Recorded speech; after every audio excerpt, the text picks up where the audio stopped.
Hello? Yeah, g'day, Tone.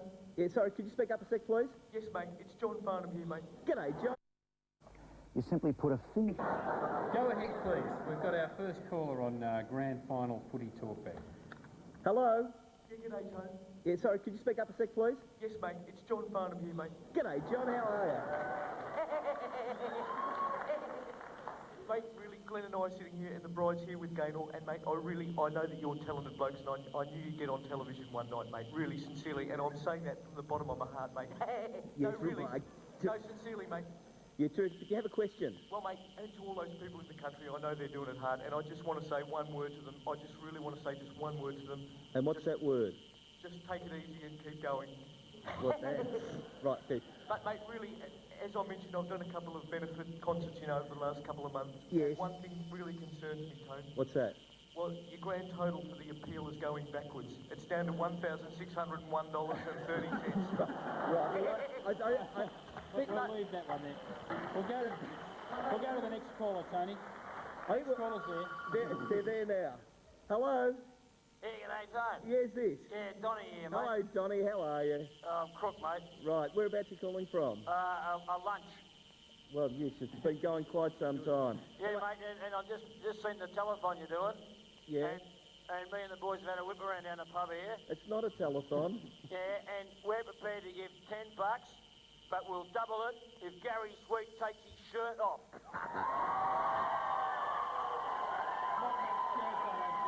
We've got time for one more call. We'll make I'll just hang up.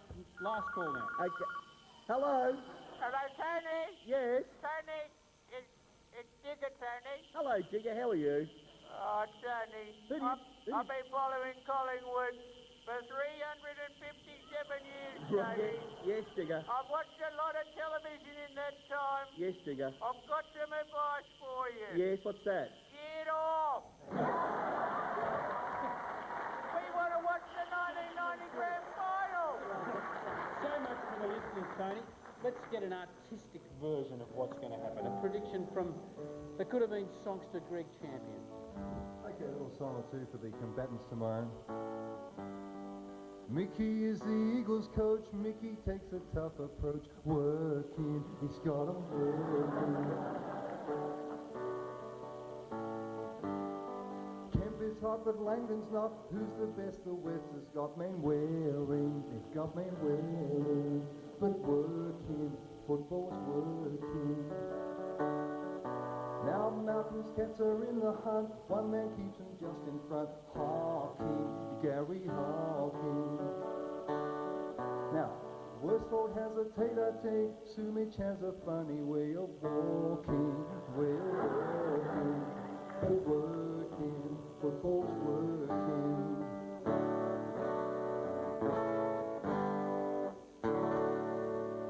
And for the catters, because after all, it really is a cat occasion.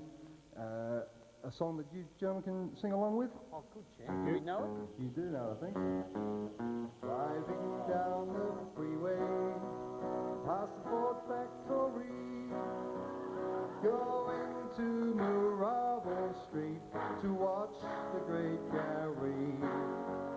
Off to see the Hoop Fair at Cardinia Park, where everybody goes to bed as soon as it gets dark. Will they cop a hiding? Will they win the day? For all the fans from Geelong town on Corio Bay, there's a Garry in the engine room, a Garry who kicks goals. Barnsley rocks his heart out, and Billy runs hot and cold. Will they cop a hiding? Will they win the day? For all the fans from Geelong town on Corio Bay.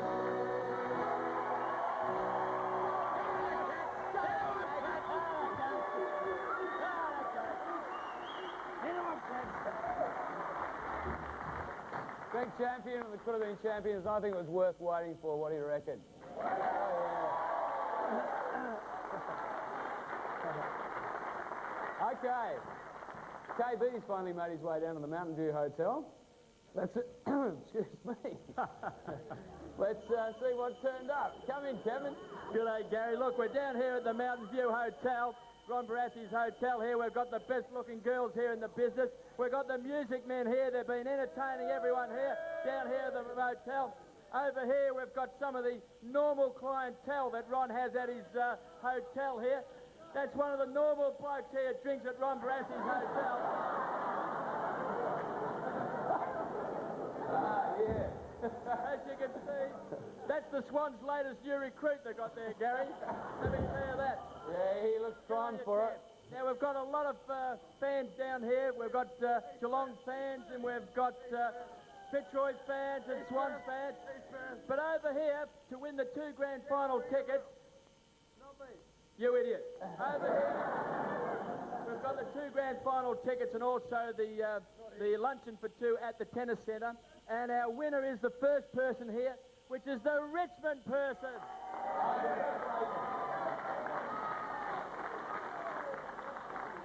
Now this is Zilla. Zilla came along with her son Reese, and they were the first here. They beat all these other morons here, actually, Gary. So to Zilla and her son Reese here, congratulations. 2 tickets to the grand final and also to the luncheon at the tennis centre. Great stuff. Wonderful stuff. Thank you very much, Kevin. Ron must be pretty happy we've got all those people down to his pub. Well, we'll be back with heaps more footy right after this.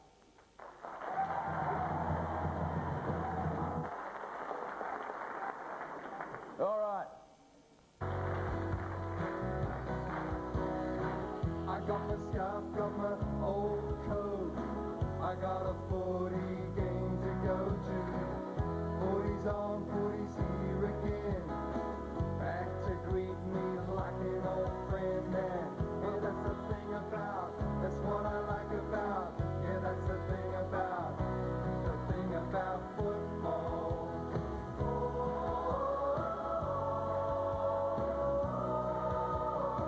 I made a friend outside the ground. We'll argue over who's gonna win. He'll go for his team, I for mine. We'll watch him slug it out right to the end. And show me the crowd and I'll take my place. I am hungry, I'm hungry for the taste of it. Oh, that's the thing about, that's what I like about. Yeah, that's the thing about football.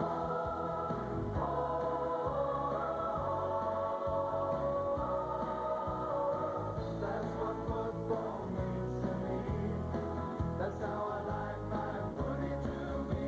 And well, that's the thing about, that's what I like about. Yeah, that's the thing about football. That's what I like about. Yeah, that's the thing about football.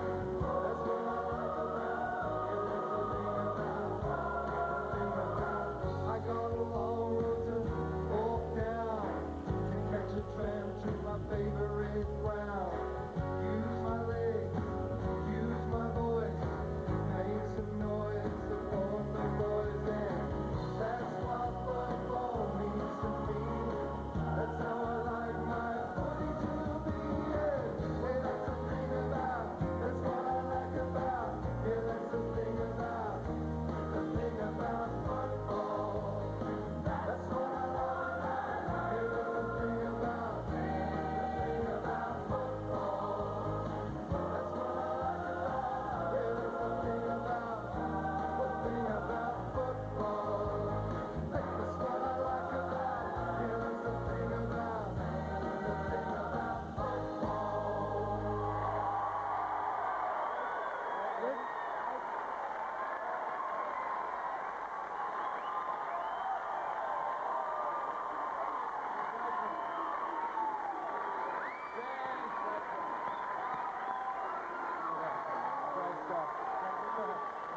Well, that's it for the 1994 Grand Final Countdown. We hope you've enjoyed the show. Rex, we've had a great time, haven't we? Well, it's the greatest weekend of the year, Gary, and may the best team win. And if this hasn't warmed everybody up for a great confrontation at 2:30 tomorrow, you have been dead. Fair dinkum. It's a great day. Don't forget Paul Salmon's marathon. Marathon tonight, keep watching that. Tomorrow we've got the North Melbourne Grand Final breakfast going right through the big games. And don't forget to watch the Tui's 1000 on Sundays, right from Bathurst, and Cody on Sunday night. Thank you. Good night. We love you.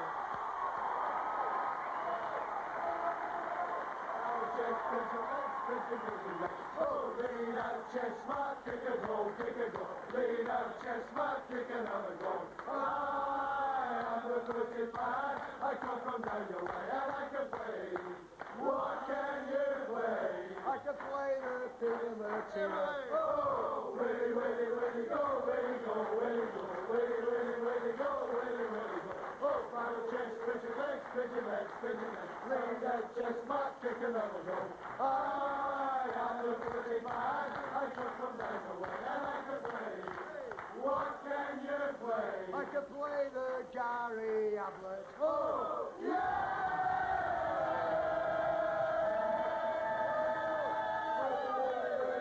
Where to go, where to go? Final chest, pitch your legs, pitch your legs, pitch your legs. Lean out, chestnut, kick another goal.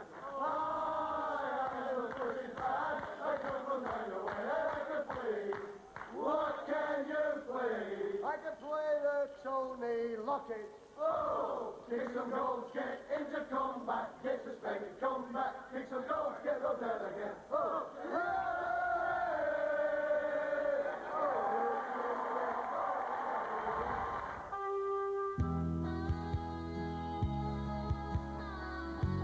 Good evening, Australia. As is tradition on Grand Final Eve, the football archives of 7 Sport have been ransacked. For your enjoyment, 9.5 hours of sporting sensation, 570 minutes of bruising and battering football fantasia, purveying this potage of piscatorial plenitude, the fillic of Puckle Street, with a potpourri of personal fouls. Paul Salmon. Good evening and welcome to my place for the 1994 Grand Final Footy Marathon. Still half-dressed, rushing around a bit tonight, but we've got a lot of great games, great finals lined up, and to help me out tonight, a lot of my mates, a few good-looking blokes, some faces you will know and some faces you won't tonight. Beside me, Darren Jones. Paul, Collingwood fan. Big Pies man, and well, not so good this year, but great to look at the old grand finals, which Collingwood were in most of them over the last 30 or so years. What a load of rubbish. Moving on, Paul Hudson next to me here, and Paul's been in a few big ones himself, and we're going to see a bit of you and maybe your old man tonight. Yeah, 71, 91. Looking forward to it. Aussie, Richard Osborne, how are you, mate? Good fish, how are Thanks you, for mate? coming over. You found it all right, didn't you? I did. I used to live out this way, Fish, so I didn't get lost in those windy roads. Yes, a few of the neighbours are still complaining, mate. And all the way from Adelaide, thanks for coming, mate. My pleasure, mate. Thanks for eating me out of house and home, too. You got the bit of fish for the boys tonight. That was nice. And Steve Moneghetti. Paul, how are you, mate? The #1 Melbourne ticket holder. Sort of, anyway, yeah. Well, one of them Melbourne supporters. A bit disappointed, but had a run down here tonight, yeah, found it all right. A few back streets, not too bad. We'll use tonight as a bit of a pick-me-up. Really? Thanks, yeah, we'll cheer you up. We've got some good great Melbourne stuff here. And of course, got to go back a little bit in the file, but yeah, we'll find some. This is a big effort, because you're off to the grand final breakfast in the morning. Yeah, it's a marathon effort almost, isn't it? Good stuff. Are you running there from Fish's place, Monis? Yeah, and getting changed on the way. Yeah. Well, I might come with you, because I have to be there as well, so I can't stay all night. No, okay. I'll go back. Oh, yeah, I need a bit of weight training. We'll see how we go. We may just crank this up. But anyway, look, to start, fellas, just to perk things up a bit, we're going to get straight into some great grand final footy moments. I wouldn't mind a drink. Hey? Can you get us a drink? Oh, come on, fellas, what do you reckon? Well, fair enough. Good point. Good, fair point. Right. Well, I've got a drinks waiter. Harvey, I've got a drink. Hello, fellas. Mark Harvey. I've got a beer for you, Endo. You'll be ready after that. Steve, you've got to watch your weight when you've got a marathon come up. You have a lemonade. Cheers, mate. Aussie, Diet Coke for you because you blow up over the summer period. Thank you, mate. But only in America. In America. Paul, the orange juice for you, mate. What do you want me, mate? Get a job. Fish, what do you want? OJ, just Actually, Speed Kills the sponsor. That shirt is magnificent. I saw a panel van driving down Brunswick Street that had curtains made out of that material. And I think that was Harvey's panel van. Was there anyone in the back of it? Might have been, I think. Okay. Yeah. What are you after? I'll have a Coke. Is that all right? Yeah, no problem. Thanks, Harvey. Now, hang around, mate, because we're going to need you tonight. And there's a good shot of you tonight with that great bowl head look you had it back in '84. Yeah. You'll be happy with that? No, I wasn't. But that was the trend in those days. And, bloke, and we'll just to start, we'll wet the whistle for some great grand final footy moments now, because there's a lot of great action coming up, mate. This is madness. They're all on the ball. There we go. Up goes Minor. He gets a tap down. Potter has it. He can't break clear. It's taken by Green. That's a point. That's a point. St Kilda in front. And a tremendous atmosphere here at the MCG. Roy West kicking in towards the centre. Roy Clark. I didn't think he was going to play. It looked like a trip, but he has played it. It was a trip, Yes. Ted. I didn't think he was going to play it, Mike. He was spot on. Mackay to the wing position on the member stand side. Oh, Jacolenko, you guilty. Croswell plays on, gives the ball to Walls. Walls has a long shot for goal. Jones is there. Now the Teddy Hopkins, the 19th man. He's stopped the goal. And a through. What a through. Taken by Matthews. Matthews a hand pass to Hudson. Hudson going for a run. He steadies. He kicks. Oh my God, he's missed it. Oh, look at him. Big Nichols is there. Up it goes. Oh! Ball out towards that half-back line. There's the pack and a mark to Billy Picken. He better hurry up because time is running out at the 32-minute mark. And scores North Melbourne a goal in front. The kick by Picken is into the goal square. There's a mark here to someone. It's in front of Twiggy. It's a Twiggy done. I think it's got it. Oh, golly, it could be a drawn game. We might be back here next week. Oh, golly. Twiggy done with the ball, only about 10 metres out from goal. And look at those North Melbourne players on the mark. Well, oh, the pressure on this veteran from Collingwood, played over 200 games, fires for the goals. And he's put it through and scores at that level. Scores at that level. Now, what will happen? Can they get it down there and score a point either side? Out towards half-back. Members' side it goes. Gordon, the big leap. Oh, second grab couldn't quite take it. Rene King can't first clear. Blight's there. Also Magray for Collingwood. Gordon trying to get it out, which he does, towards Manasseh. Manasseh the drive. Collingwood deep in attack, goes for a run. Almost towards the half-forward line. He is now. He's gone 50 metres. Goes to the handball. No, feigns the handball. He won't give in Manasseh. He's going to shoot for goal. And he's put it through. He's put it through. By golly. What an individual effort. That's going to be the goal of the century. Well down towards the full forwards and back at the back. Up towards Peter Knights at the back. He dropped. Johnson was behind the pack. It's socked away by Keogh. Down towards the half-forward line. Harms tries to pick it up. Buckley gets it out to Harms now. He's pursued by Brewer, but he can't catch him. Harms fires at the goals, but he's off target. It's rolling towards the boundary line, and Harms almost makes ground. He taps it back to Sheldon. It's a goal! Oh, what a goal! If you don't mind. They're giving him all a run. The out of is to Bartlett. Bartlett and Magro having a battle there, but it's Bartlett getting around Magro. Look at the little champ go. Coming around the boundary line, going for goal number 7. What's the result of it? He's equal the record. Well, there he is, the little champ himself. He holds it. He's equal the record of 7 goals in the grand final. Hawthorn leading 68-45, only 23 points, anybody's match. Byrne and Madden, knocked down by the Essendon player, picked up by Williams. Essendon swing into attack. They want a goal quickly. In front is O'Halloran, and this is their goal. Baker puts it through. That's what they wanted. Flanagan now doing the ruck work against Deer. Ablett over the top. Snapshot by Garry Ablett. This is close. Oh, it is mercurial stuff. Kemp goes storming through. Across to Heady. A delicate little chip to the run of Matera. Suddenly the Eagles are alight. Matera sets sail for home. And the Eagles hit the front. Fletcher to bring it back into play. Goes straight down the middle. Lovely kick, almost to the centre of the ground. Williams waits at the back, but it's to his opposite number, Denham. In the middle. Now Michael Long. Look at this boy go. Away goes Michael Long. 50 metres out. Still going. 30 metres out. Oh, what play! It may have been touched on the line. No! What about that? Gets the goosebumps going a bit. Fantastic highlight. Look at those early days, fellas. Look at the amount of torps I used to drop. You know, your old man dropped one from 20 out. That was when he was close to 150 or breaking the record, wasn't it, Hudson? Yeah, that's right. He was due to break it, but I mean, I was only 1 year of age by then in the memory's 71. a bit vague. Yeah, memory's a bit vague.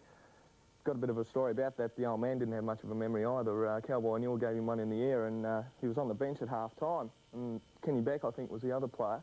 They were both sort of knocked out, and they said, Kenny, you're right to go back on. Yeah. Which way we kicking? So I said, the old man, go back on. So he couldn't remember much of it after half-time. Imagine that if he lined up the full back. That's right. What about you, James? As you said, there's a bit of Collingwood there, mate. And, bit of Collingwood. We're going to actually see a bit more of them tonight, I'd imagine. But where were you in what was that, the big grand final, the draw, 77? 77, I was behind the goals, the main scoreboard end, standing on 2 Vic Bitter cans, because I was only little, but I remember the whole thing very vividly. But as far as the highlights of all that footage is concerned, Big Nick hitting the surface, the deck of the MCG, forget that. Manassas run, forget that. The highlight out of that whole package for me was the lapels on Barassi's shirt in 77. They came out about here. If he'd have swung around and knocked someone's eye out with those. Like the Flying Nun. Oh, exactly. Weren't they magnificent? Sensational. And you were, what were you doing in 77, mate? In fact, I was at the Port Glenelg Grand Final, and my side got up that year. It was fantastic. It was the first time Port won a premiership for about, I think, 15, 16 years. So it was back to the club with the family, and it was a great night. We're all particularly interested about those. Yeah, I know. Grand finals, mate. Yeah, you got us there. Got a chat about that, but naturally, we didn't get much sort of highlights of the AFL or VFL Grand Finals in those days, but I think we started getting a few in, I think about 84, we started to get pretty regular in old halves. Yeah, what remember that game a fair bit. What about Harves during the highlights when he said Harves was out of bounds? How can you say that? Well, I thought it was, and I didn't see the boundary line in the pitch. Of course it was out. It was in the members. It was over the fence, the ball. So you reckon they should have brought it back out, thrown it in, and Collingwood would have won? Would have won. Yet another grand final stolen. Not like Collingwood's put the sour grapes, mate. Oh, look. A bit bitter and twisted. Anyway, look, I'm going to make myself decent, and while we're for the break, and we'll come back. We've got some great individual highlights coming up throughout the night, so there's a lot to look forward to. You're drinking me out of house and home. You look pretty happy. I am happy. I'm comfortable looking at the old VFL finals. You could learn something, mate. Some good pickies in there. There was one of you, in fact. Get out of here. You can see that, and you look very, very happy that you've taken this mark. It was the last one I took. There it is. Have a look at you. Yeah. Look at the deltoids on that, mate. It's in black and white fish. Is that a sign of how old it is? Tells the story, doesn't it? Now, minus Melbourne, mate. They didn't have a great finish. Now, let's face it, you won a gold, how many weeks ago you won that gold medal at the Commonwealth Games? About a month ago. Yeah, great effort, but gold small when it compares to Garry Lyon's 10 goals. Oh, thanks. Yeah, no, it was a great performance. And as a matter of fact, I don't know what happens with Melbourne, but they only play well when I'm not here. Is that right? Yeah, so you've come home and they've rolled? They disappointed me, so they must have known I was back in town, so maybe we should organise to make sure I'm away for the whole season and the whole final series next year. Did you see Gary's 10? No, I didn't. No. Oh, right. Mate, so I was away and haven't had the opportunity to really enjoy that. I came home and everyone was saying how well we were going, which was great, and then I've become involved and I've gone off the boil. Well, why don't we give the man who's heavily disguised as a VFL umpire, AFL umpire today, a look at Garry Lyon's 10 goals? Love to. Lovett for Melbourne. Hand pass in towards centre-half forward. Brett Lovett. Got enough time to recover. Back to Glenn. Tackle. Ineffective by Smith, but good by Liberatore. Ball spills for Garry Lyon. Spins out of trouble and kicks the first goal of the game. Their first free kick of the game.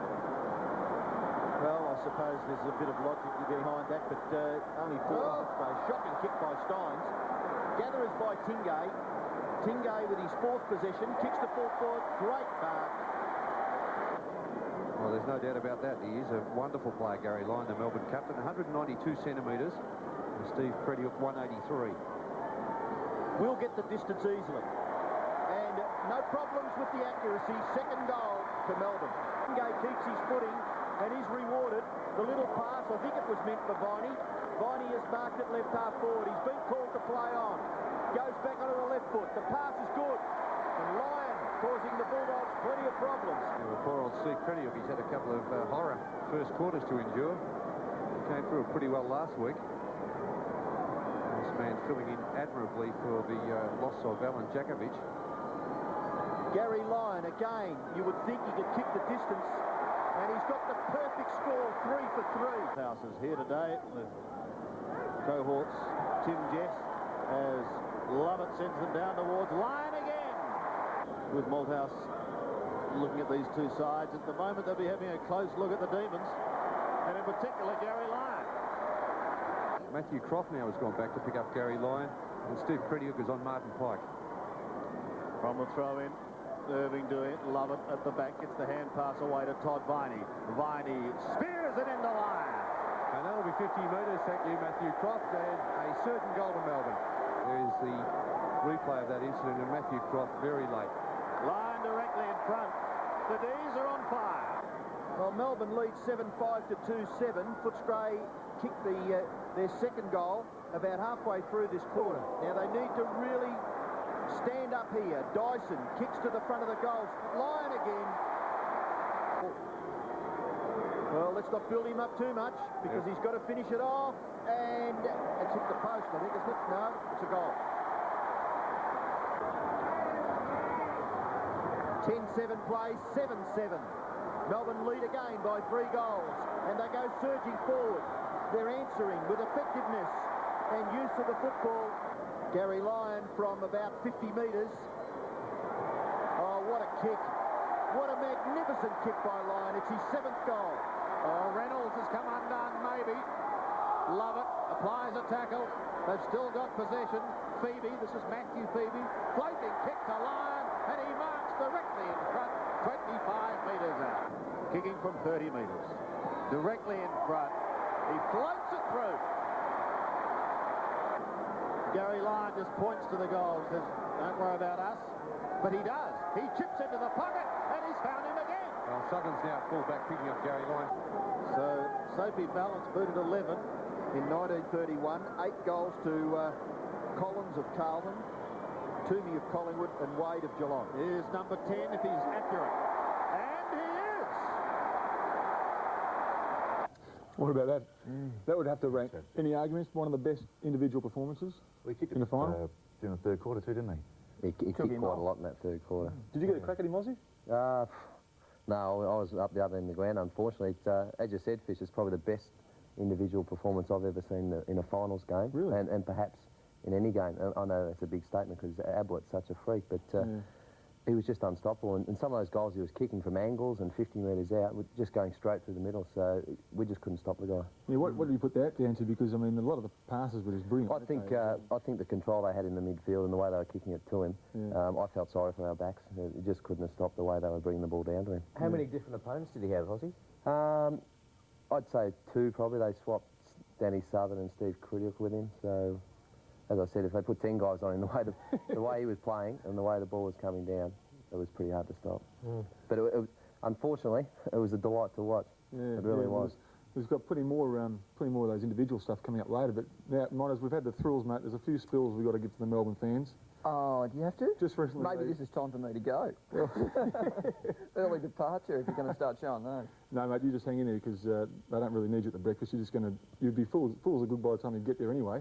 Yep. But this is Melbourne West Coast back in '88, where I think remember it was it well. Actually, I was home for that one. Another bad omen for me. I was watching it in a hotel down in Melbourne. Actually, I was here but not at the game that particular day, listening to it on the radio. A mate, actually. A mate. Wasn't you, I don't think, was it? Let's go. Well, let's have a look at it anyway. Let's get into it. Great. The margin is 5 points at the moment, and it's favouring the West Coast Eagles, who surrendered the lead in the third quarter. But with goals in the final quarter from Glendinning and Lockyer, they are back in the hunt. It really was an awkward one on McKenna, and one of the pleasing things about this is the way the trainers are so well trained at this now, and you're getting players on the stretchers, and you know, no one touched the young fella, and that's the way it's got to be these days. What effect, Malcolm, does a stoppage like this have on the other players out on the ground? Well, I think that what you do, I mean, it's one of your teammates are down, and it was very, very accidental, the whole lot of it. So the unfortunate part from the Eagles' point of view was that they were the side that had the momentum. You know, don't pick the last couple of goals. They had come from behind. Let's just hope that young guy McKenna is okay. And as I say, you know, full marks to the trainers in the way they did that, and all the players around it really did stop and wait for the right attention for the young fella. Very disappointing for him because well, he's been one of the shining lights, particularly the young brigade, to come through the West Coast Eagles ranks this year. Yes, he has indeed. He's conscious, so that's one good sign. But obviously, they're concerned about his the upper part of his body there. Well, Wally Matera will be coming on the ground to take his place. So So the Eagles are down to 19 men. They lead by 5 points. We've had considerable time on, and Wilson's having a bit of a Barney behind play. With him is Worsfold. Well, the pressure, the tension, it's mounting all the time. They all know that the season's going to end for one of these sides. Miles takes the kick from half-back towards centre wing. Melbourne need a goal and need it badly. Jackson over the top, almost thrown out to Hart. In fact, it was set up by Peter Cameron. So the Demons to go forward again as McKenna is taken straight down to the rooms. The kick is long. White up a fraction early. Lyon was there trying to push it wide. Laidley will go towards the boundary line. Can he keep it in play? He hooks it over his shoulder. Clever kick, but no one there. And once again, the mark is taken by Melbourne skipper Healy. Healy in short, and the mark's been taken by Newport. Perhaps a little too far out to score. He's got to kick from 55 metres, 14 minutes. Just over 14 minutes remaining in the match. Newport's kick to the front of the square, comes to the back, taken through from behind by Lewis. Now, I don't know whether he should do that in a close match. They're only leading by 5. They now lead by 4 points, and that could be vital. Yes, it was interesting play there, Chris Lewis. He's usually pretty well aware of what's going around him. I think he's just misjudged that. He didn't realise he had that much time to do something with the football. So Scott will kick the football in for the Eagles. Goes in short. Mark taken by Main Waring. He took his eye off it a few seconds before he had it. Nearly plumbed it. Out wide to half-back. Good punch away. First to recover, Coop. He can't do much with it, and we'll have another boundary throw-in. It's on the half-forward flank for Melbourne. They trail by 4 points. We've got 13 minutes and 40 seconds left in the match. Steins and Keane. Great contest all day. Malaxos somehow gets his kick away. Towards half-forward, the mark's been taken by Lovett. Lays on, gets around Matera. Tumbling a punt over the centre. Waiting down in front, Renstead. Wide into Malaxos. Goes in towards the middle now. Will steady and spear one into half-forward. Aimless, he's stretched in front of Langdon. Would he not have been wiser to go as long as he possibly could have on that occasion? Well, I suppose so. Just a shade better skill level. Stretch. Short. That one also dropping onto the chest of Steve Malaxos. Certainly picked up plenty of touches today. 30 to be precise. On half-forward. Lovett receives the hand pass, then sweeps one wide towards Healy. He does have help in the form of Johnson. Goes short and Coop on half-back. So Doug Coop plays on. Goes over the top. Healy again. Now towards the centre wing area. Spalding takes the mark. Earl Spalding. Wobbling one and pressured over the line on the floor. Yeah, it was terrific pressure then from Murray Rance, who just committed himself at the kick and just put enough pressure on Spalding to make him kick it out of bounds. Terrific stuff from Murray Rance. It will be Rance who will take the kick from the half-back line. He goes long. Plenty of flyers, but no one can take it. Lovett is at the back again, outwitting Matera. Straight to Healy. Great kick. So Greg Healy is at centre wing. He's going to put the Demons into attack. There's just under 12 minutes left, but that's plenty of time when you consider that Melbourne kicked 6 goals in 19 minutes in the third quarter. Worsfold gives it to Main Waring. Back to Keane. Keane steadies, then goes with a long high left footer down towards the 50-metre line. Coming to meet it was Lockyer. Couldn't take the mark, but plays on well. Spears one in short. He was looking for Matera. At the back is Glendinning. The meat in the sandwich. Matera onto Renstead. Back to Glendinning. This could be another one. He shoots it goal. He puts it through. Special K breakfast is 99% fat-free, yet rich in essential protein, calcium, vitamins and iron. It's the ideal way to get in shape for summer. Kellogg's Special K breakfast, 99% fat-free to keep you looking good. The Eagles lead by 10 points. There's still 11 minutes left in the game, and no one can break clear from that set of bounce. I just thought one particular decision was crucial in that build-up. The mark to Steins, and the Melbourne supporters screamed when it wasn't allowed. They haven't played them all day, Ian, too. So in the centre, umpire Cameron bounces again. Keane gets it down to Renstead. A little bit too high there, the tackle by Yates and Renstead, who's been quite productive since he came off the interchange bench. Hasn't had many kicks, but his hand passes have been pretty good. Renstead kicks it up towards the full forward area. Punched away from Lockyer by Grinter. Nearly an interception there by Miles. Now there's a chance for Hughes. Coop. Oh, good tackle, Langdon.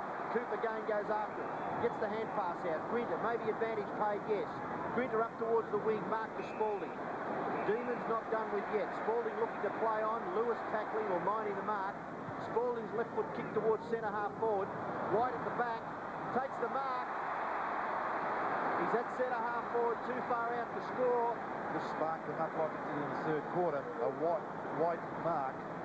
Newport off, Viney on. Short pass. And the mark has been taken by Williams. About 35 metres out directly in front. And it does give the forwards confidence, your teammates up the ground, when someone does take a mark, as Sean White distributes the ball very well to Williams. And I suppose if you're going to back someone from this distance, it'd be David Williams. Pretty good kick for goal usually. Shouldn't have trouble with the distance. Shoots for goal. The wind brings it back. It's through. 4 points the difference. The first goal to David Williams, number 15 for Melbourne. And really the first half that I suppose produced a lot of tough football, but this second half has produced the goals and some very, very skilled play. Their first goal for the quarter, Malcolm. Yes, it has. It is, Sandy. As we watch from behind the goal and we see the ball just come back nicely there, just a bit of drift, and really the goal the Melbourne side wanted.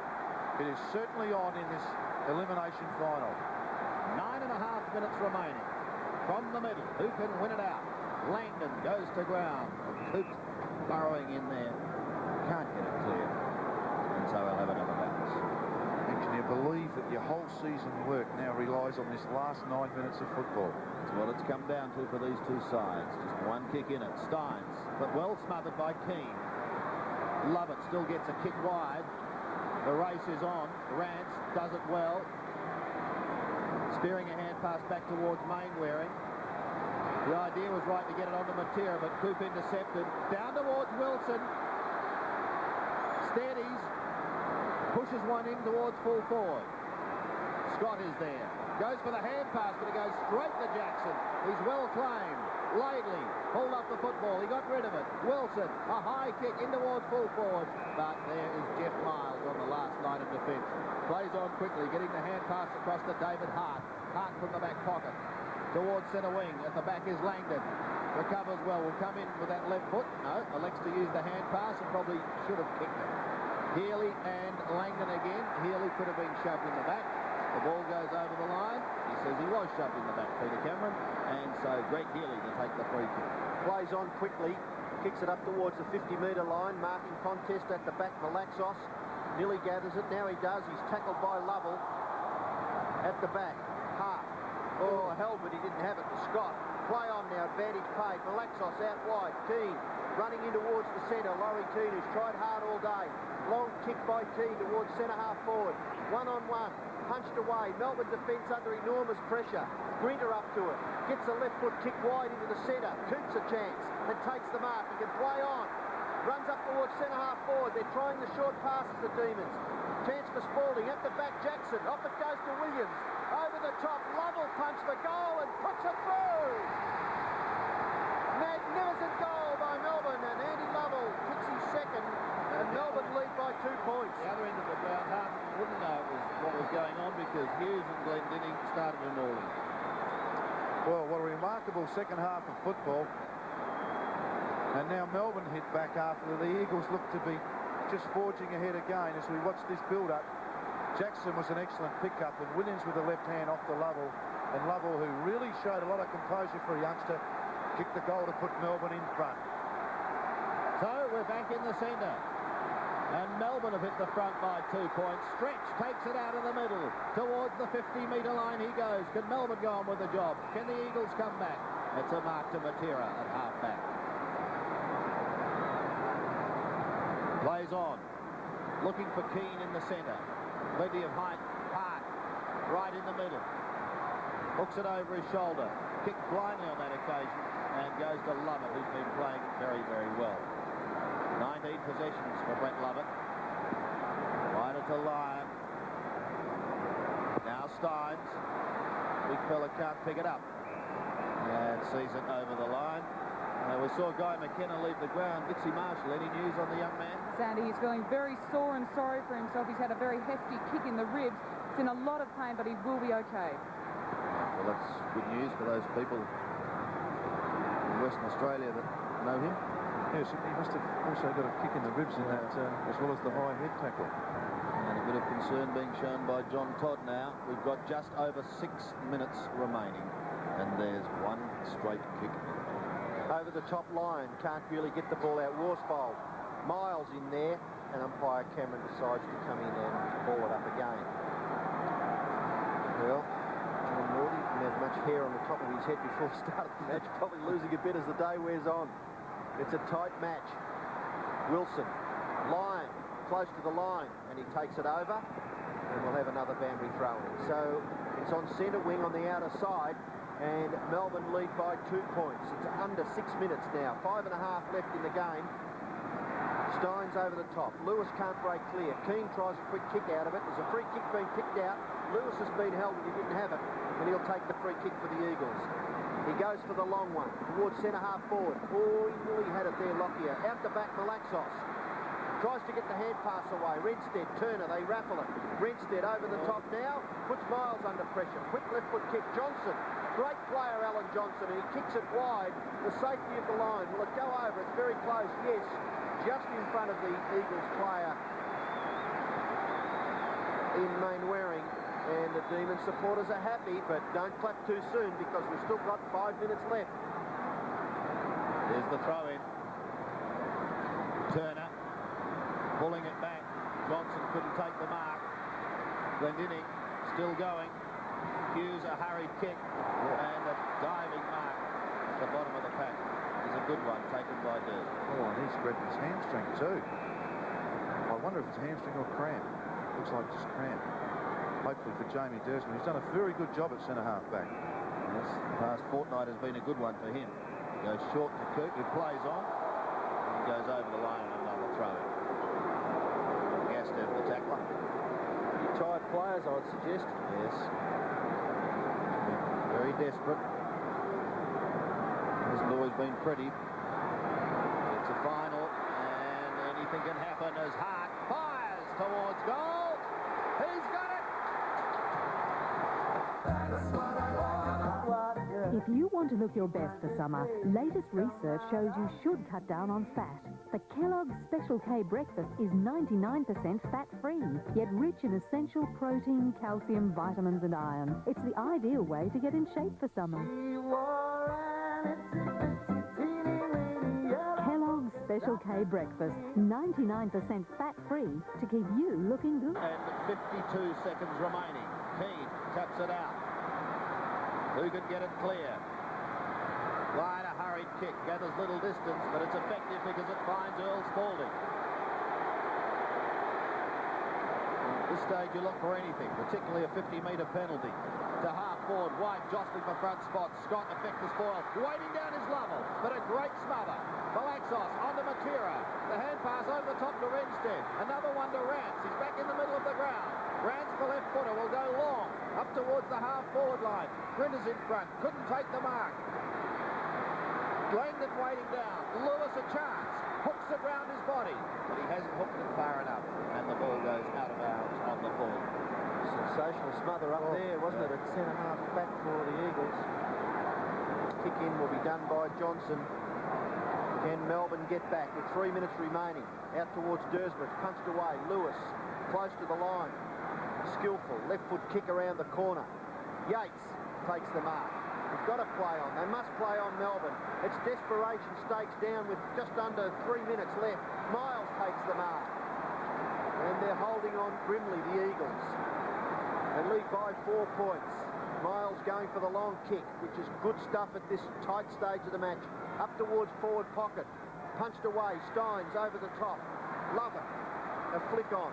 Healy gathers the football. They're all very tired. Steins has it. Mainwaring has him nicely. Gastev out. Renstead. Short kick. Chip. Up towards full forward. Glendinning to the ground by Grinter, and the umpires are letting everything go in the last few minutes. The kick to the centre, the mark to Wilson, his handball to Lovell. Lovell in the centre, he's got a player in support. He elects to kick up towards half forward, and the mark's been taken by White. White at centre half forward with under 2 minutes remaining. He must play on. The kick towards full forward, Spalding. Can this be a... Oh, what a match. There was nothing in it in the first half. It was all the Eagles, but it's certainly livened up since half-time. Here we go, the replay. Sean White kicked down the mark again, and I'm sure these Melbourne players are thinking of last year's preliminary final. And it's a similar tight game in this tight last quarter. Earl Spalding really has listed his performance in this last quarter. What the most important kick for the young fella. You must think it's going to be the last kick of the match. I don't think it will be. This to give Melbourne the lead if he kicks a goal. He shoots. He's missed it. 1 point. 1 point with 1 minute and 9 seconds remaining. So the margin is 3 points, favouring the West Coast Eagles. And Earl Spalding cannot believe his misfortune. It's Miles into Malaxos. Malaxos, a high kick. No one at home is there for the Eagles, however, and Johnson bursts clear. He's kicked one inspirational goal. Will it be another? From 55 metres, he lets fly. It goes into the square. Fisted down. Lovell is there. Williams is there. He needs support. Throws it out to Lyon. He shoots. He goes. Melbourne are in front. Remarkable. I would suggest that 6 times the lead has changed since late in that third quarter. And what a final. What an elimination final. And really the side that does go down is going to be just so unlucky as we watch the big fist from behind.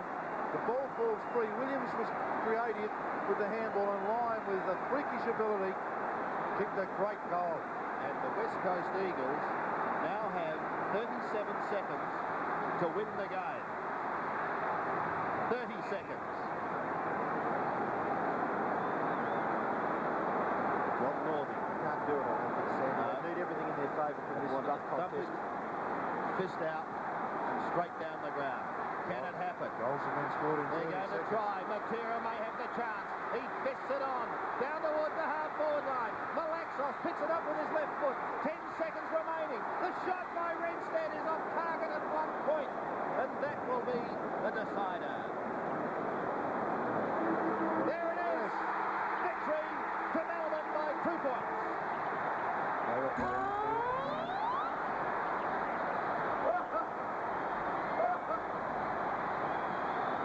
Well, what a finish. There it is. Hughes and Glendinning. Good sportsmanship. Great sportsmanship. Shaking hands. Renstead, the Eagles cannot believe it. Their season has come to a close. But what a gallant performance it was by the West Coast Eagles. The Demons continue on in their quest for a flag. Look at skipper Greg Healy. He's delirious. Jamie Desner. Earl Spalding saying bye, Jim. Thank God Gary Lyon kicked that last goal. That game.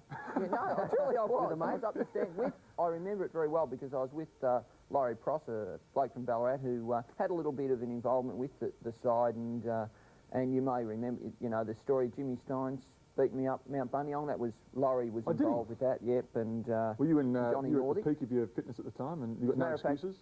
I was pacing the guy that was trying to beat Jimmy to the top, so I was coasting a little bit. I'll admit to that. So yeah, I had a little bit up my sleeve. But didn't get away with murder, mate. He is a very fit footballer, though, Jimmy Steins, as it's been shown. Yeah, he goes well. So. He runs 10k in a pretty good time, doesn't he? He does. He actually represented his county when he was younger at cross country in Ireland. So before he started on his Gaelic football career. That's fascinating True. stuff. And I was in the stands and... And you're saying he'd be the second fittest bloke in AFL football, mate? Me? No, you're saying Steins would be the second fittest in AFL football? Oh, to yourself you're saying, aren't you? No, you know, I know how hard you work, mate. I know how you put the hours in, you're in the gym, you're on the roads. No, I do. That's probably what happened to the groin this year, you're overdoing it. That's right.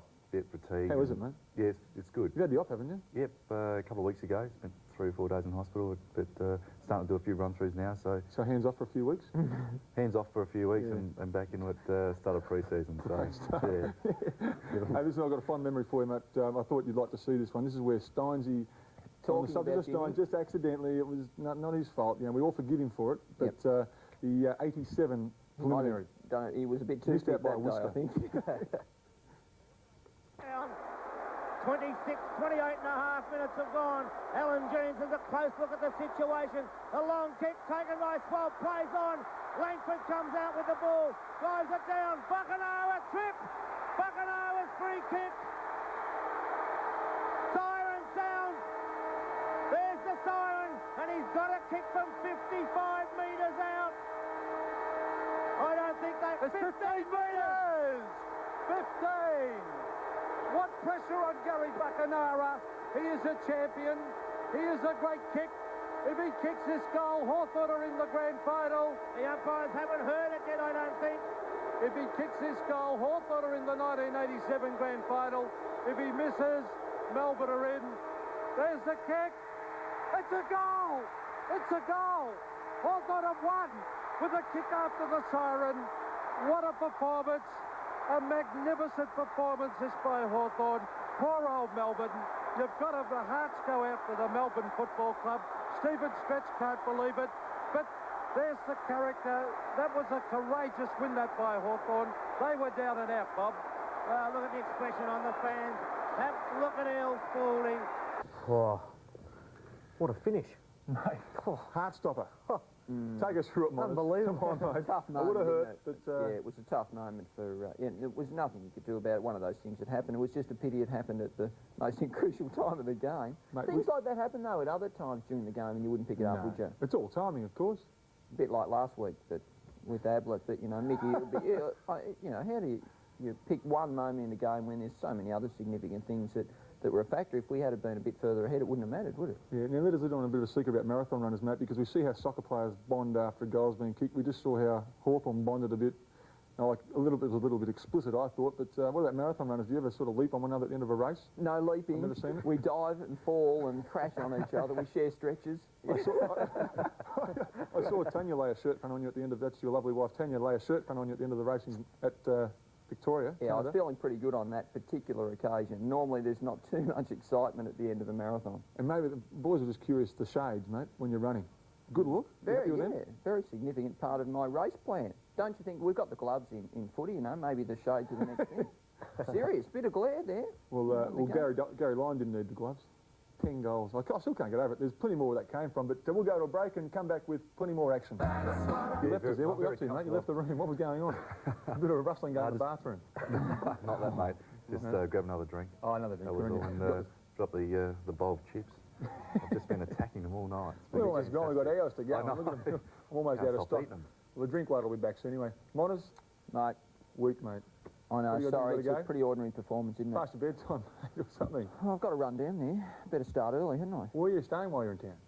Oh, I stayed at a friend's house. Because you're welcome to stay here if you want. Yeah, no. Gee, I don't think you're going to have too many spare beds, are you? Yeah, you can sleep on this the floor in crowd. I'm not sleeping with this mob. You never know what'll happen. So you got the gear. What's going on? You're going to the brekkie? Down to the brekkie, so better make a move. Sorry, mate. Thanks for coming. No worries. Now you're right, getting your way out of here. Yeah, I think I can probably handle it, mate. Left, Two right. lefts. Two left. Two left and a right. You're back on the main road, mate. Main road. What's that main road? There's no main roads out here, Pip. They're all dirt roads. Crashes or, you know, you'll know it's just someone braking in the middle. And I'm probably not going to be too many people expect me to be running down the road this time of night, is there?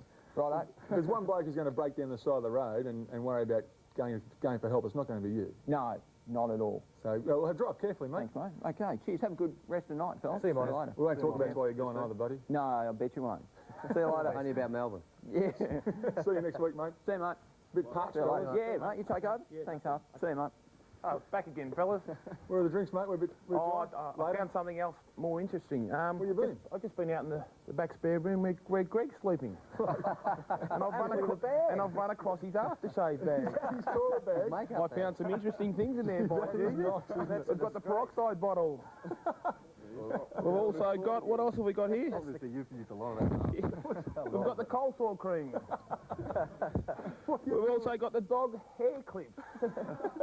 Oh, very nice. That's a good look. We've also got the shampoo. I left the hairspray and the nail polish and all that back in there. I didn't want to embarrass him too much.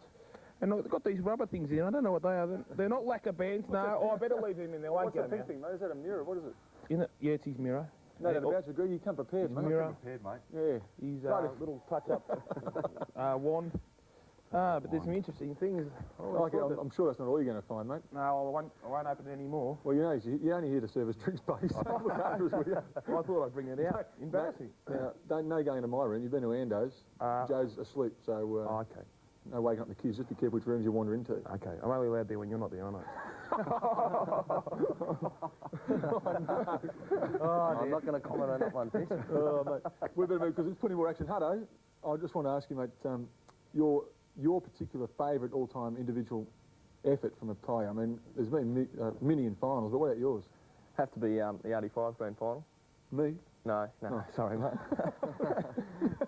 Actually, Dermott's 8-goal effort was just sensational that it day. was amazing, wasn't it? Yeah. Just 8 goals in a losing grand final. Yeah, I think it's only him and Garry Ablett, but I think Dermott steals the limelight. Yeah, what was that? That was a day halves. We had a record last quarter, wasn't it? Yeah, I think we kicked 12 goals in the last quarter, wasn't it? Pass the salt, mate. I'm just going to rub it in. Why don't we have a brief snippet of Dermott's 8, fellas? Gets the first kick and puts Hawthorn into attack, tries to find Brereton. In goes Bomber Thompson, just about threw it out. Brereton got one too high, and he'll take the first free kick of the game. Dermott Brereton about 30 metres out, directly in front of goal. He'd be pretty nervous. That should help a few of the nerves because he put it through for a goal. The ball over the half-forward line. Up to Brereton and Walsh. Punched out. It'll be a free kick to Brereton on the shoulder. So it's Brereton going for goal number 2 from about 25 metres out, if that's just about directly in front. This will give Hawthorn a great start and build up their confidence no end. There it is. It'll be another goal for Brereton. A long kick looking for Brereton, but he's pretty well covered by Walsh. Oh, he's going to get the mark. Rattle at the moment with their ruggedness, aggressiveness. The ball is through for another goal. That's his third. Picked up by Bomas. Bomas's kick is a short one. Danaher and Brereton. Brereton's got it again. Can he make it goal number 4? He's gone for a hand pass. Over to Matthews, in the back, surely. Over to Langford. And Langford's gone up to Brereton on his own. He plays on. 10 metres out. And he's put it through for a goal to Hawthorn. A badly needed one. 4 goals for Brereton. Miles gives a long kick over the half-forward line. Brereton at the back tries. He might have got that one. He's played it. Oh, he's doing a magnificent job there. That was a marvellous mark. What a mark by Dermott Brereton. About 40 metres out on a 45-degree angle goal for goal number 5. And there she is on a try. That's a good one. The Hawks are back in business. And no wonder he jumped in the air that time. Gets a good hand pass out to Morris. Bouncing back again, Hawthorn. Brereton's got a chance to kick his 6th goal. Putting up an outstanding performance here today, this young fellow, Dermott Brereton, going for goal number 6. They've only kicked 10 so far. There it is on its way. That's the result. A goal. So it's only 18 points the difference now. Morris. Wallace. Oh, Brereton, what a mark. Magnificent mark. Kennedy. Brereton. Hawthorn's only 4 in the match, really. He has 6 goals. It's been a lone hand. Bounce. Favours Harvey. Just about caught. In fact, he is caught and not floated. Tried to do too much with it, Harvey. Picked up by Russo. It's a high kick, but doesn't cover much distance. Oh, outmanoeuvring Danaher that time was Brereton. He's been their best player by far. Morris. Down the left half forward, and Brereton, good mark. Easily Hawthorn's best player.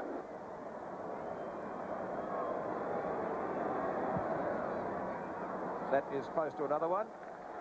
So he'll get his name in the record book anyway as one of a handful of players, which I gave you before, that have kicked 7 goals in a grand final. Matthews, will it be his last goal? It won't be a goal, it won't be a score.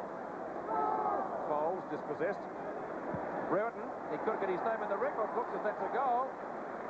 It is. Good on him. He's broken the record. 8 goals. That's a fantastic effort, isn't it? That is the record in the grand final. Well, mate, not bad. Not a bad effort. Yeah. I'm looking at Dermott there. A couple of things really spring to mind from the 85 grand final. One was a look. He had the short look, the cross-sided hair, colourful boots. Just wondering if you sort of learned anything from Dermott. And what about the strut? Maybe you could. The strut was a big thing. Remember that, fellas? He went after a few early ones. You got the one? Oh, I've got the strut. Yeah, give us a strut, mate. Give us a strut, Paul. An imitation. He's got the waddle as it is, and he just gets the. That won't hurt me. So you reckon we might see that from you next year, mate? No, it might be from him. He might be coming back. I don't know, but I won't. What is the latest? You got any good oil? No, I haven't got any oil. But one thing I saw there, I didn't know what to expect from Dermott. Whether it was going to be I've been to about 85, 86, all those grand finals. I can't remember which one, but he's always got a different hairdo and different colour boots, so I didn't know, what to expect. The look's all important. Actually, his hair back then is very similar to young James. He's over there now. He's taken very similar. Inspiration to you, mate. Maybe there's potential, late football career, who knows? You've got the barrel chest and everything. Yeah, I know, it's a bit on the go there. Mate. Well, this is the next thing I was thinking of having a look at, mate. The 89 grand final, last quarter, fellas. Do all of you see that? That was just an unbelievable game, wasn't it? For Dermott to come back the way he did too, I mean, it's cop that knock and come back and kick a couple. I think Geelong went at the man too early and cost them that 10 minutes, and they were certainly 10 more minutes and they would have got up and won that easily. It's just truly amazing. I don't think is it any coincidence that Dermott might want to come back next year, because he was playing his best football when you were playing next to him, looking after him, mate? Oh, that's right. So, yeah, no doubt he'd want to come back. Well, let's have a look at the last quarter of the 89 grand final, fellas. Set for the final term of the grand final. Hawthorn 18-13, Geelong 13-7. Everything to play for. Back-to-back pennants beckon for the Hawks as Deere gets it down. Buckenara kicks towards half-forward. Fisted away down there by Hocking. Leading in the race his brother. That was Steve down to Garry. Garry's over the ball. Shovels it out. We've got a whistle and a baller. What Geelong are doing are running David Cameron off the back end of the square, leaving Greg Madigan by himself in the Hawthorn forward back line. Here's the bounce then. Bairstow, was he taken high? No free kick. Malakelis has got the run of it. Buckenara stood his ground brilliantly. Feeds Anderson, who goes down towards the pocket. Dunstall on the lead. Too quick for Schultz. So Dunstall will kick at goal from about 40 metres out. 3 so far this afternoon. Not an easy kick. If he gets this, the grand final should be all over. He's missed. He slides it across the face. Curran, the leaper. Couldn't hang on. The ball spills out of bounds and will be thrown in. Tuck's got a problem. They're calling for tape. Perhaps a dislocation. Boundary throw in. Curran, who's done well in that area, flicks it behind the pack. Whitman towards full forward. Dunstall couldn't hang on. This is Hughes. He runs it out. Hughes comes up towards half-back. Sweeping hand pass. Linder in trouble. Gives it away. Taken by Kennedy. Fast rebound opportunity. Anderson. He runs to 40. He measures the kick and he misses to the right-hand side. Well, the ball was pretty hot then when Linder had it. He really didn't look around, and bad hand pass. And there's Ayres and also Platten on the bench. There's the injured. Kick in by Yates finds Garry Hocking. Garry Hocking, who's been pretty quiet. Left foot kick wide. Looking out here for Flanagan, and he takes the mark at half back for the Cats. Geelong need to get a bit of a roll on. Flanagan's kick on centre wing, and a good mark taken by Stoneham in front of Mew. Barry Stoneham, centre wing, member side. The drop punt kick up towards half forward. Who's home here for Geelong? Linder flies from the back. Can't take the mark. Couch knocks it on. But there's a free kick being picked out of it. And it looks like it's going to the Brownlow medalist, Paul Couch. Outside 50 metres.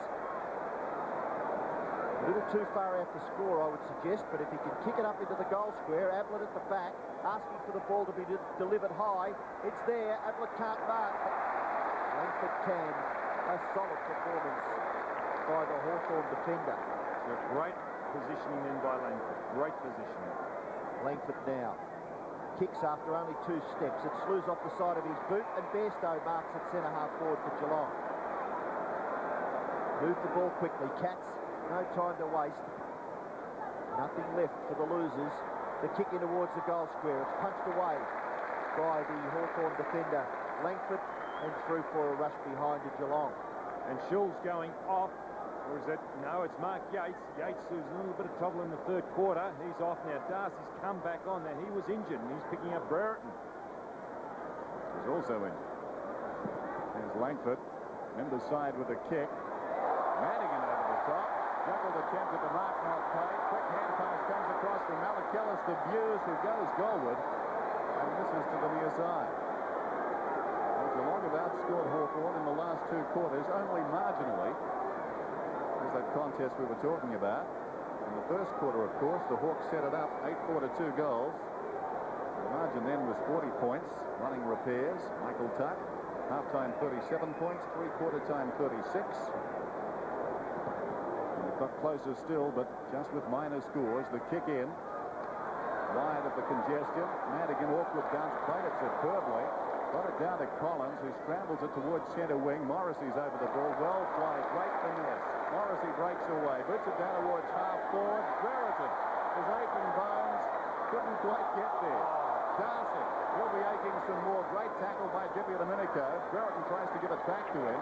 And Darcy, with assistance there, runs the ball across the boundary line.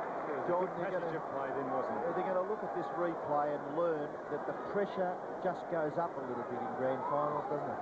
It's an understatement, Ian. Boundary throw in, half forward flank for Hawthorn. Brereton takes it out of the air. Steve Hocking, Malachellis. Left foot kick by Malachellis is okay. On the end of it is Flanagan. He's wide of centre. If he can kick it further wide, he kicks it towards centre half forward. Bruns is at the back, looking for the bouncing ball. Bartlett, outside 50 metres, flips it to Scott. Here's Bruns in the picture now. Into an open goal goes Bruns. And as he put it through, yes, it's all clear. They will not lie down. As Flanagan, who's done superbly, got it down. Hughes couldn't control it. Morrissey got the kick away, or was it Whitman? It was Whitman. Morrissey gets the hand pass to Pritchard, who goes in short. This is Buckenara, and Buckenara gets the quick reply. 4 goals, Garry Buckenara. And that's confidence, the way they played that. What a cheeky little chip pass it was from Darren Pritchard. It barely covered 10 metres. And Buckenara had his back to goal. But that's the way Hawthorn play there. It's, well, they're just supremely confident. Watch this, a good hand pass. And the way that Pritchard got it across to Buckenara, confident football. And Garry Buckenara, he is so dependable when it comes to scoring goals. The bounce back in the centre. Flanagan, Malachellis gets the ball out. Scott running up towards centre half forward. Robert Scott goes bang with a drop punt kick. It's wide. And a great mark taken by McGuinness, crashing into the behind post. And let's hope he's okay. Scott McGuinness. A lot of doubt over whether he takes his place in the side. He's picked himself up. I feel for him. And here it is again. And he's been propped up by the boundary fence at the moment. You can see there, the doctor. Tough young man by the look of it, Don. Running out of players, aren't they? He recovers to take his kick. Half-back flank. And a great mark taken by Hughes just inside 50 metres. So you mentioned, Dennis, at Geelong, they just won't lie down. They are certainly making a game of it, but they are playing catch-up football. Hughes from the 50-metre line. The drop punt kick, drops into the square. Marking contest, Ablett can't take it. Hamilton will kick a goal. No, it slews off the side of his boot and through for a behind. Just a little off balance there, Shane Hamilton, and he kicks Geelong's 10th behind. They've got to take those half chances. Just over 19 minutes remaining. Langford, in the bright sunshine, comes Mendes' side. At the top, Collins. This is Bairstow waiting behind a quiet day. Pulls it back across his body. Malachellis camped underneath it. Goes back with great courage. Within scoring range. Good mark, Dennis, wasn't it? Yep, very gutsy. Some tremendous displays of courage today, and that was, you know, that equals anything that was being shown today. That was terrific. Question of accuracy here. A kick from about 35 metres out. It's bending too much. Minor score. And the Cats creep closer. 33 points, the margin. And the time ticks away. Hawthorn, one of the great sides of all time. So spare a thought for the Cats today. They've tried very, very hard. They stood them up a start. Since then, it's been very even. Bruns on the outer side. Takes the mark. There's the time remaining. Bruns, only 9 possessions so far. Centering kick. Flanagan marks. Getting plenty of target practice at the moment, the Cats. There's a long way out. He could kick this, Flanagan. He is a good kick. He's been one of their better players today. He kicks from 52 metres. Oh, it's going long. It's a goal. I wish I could pick winners at the races like that. Well, Darren Flanagan's had the better of Greg Deere. Now, Greg Deere had the better of Simon Madden because of his mobility last time he played, but in football, you're really only as good as your last game, and in a final, an ordinary player can really lift himself, and Flanagan has done that since coming off interchange bench, showing great mobility around the ground, but more importantly, he's getting hit out in the centre.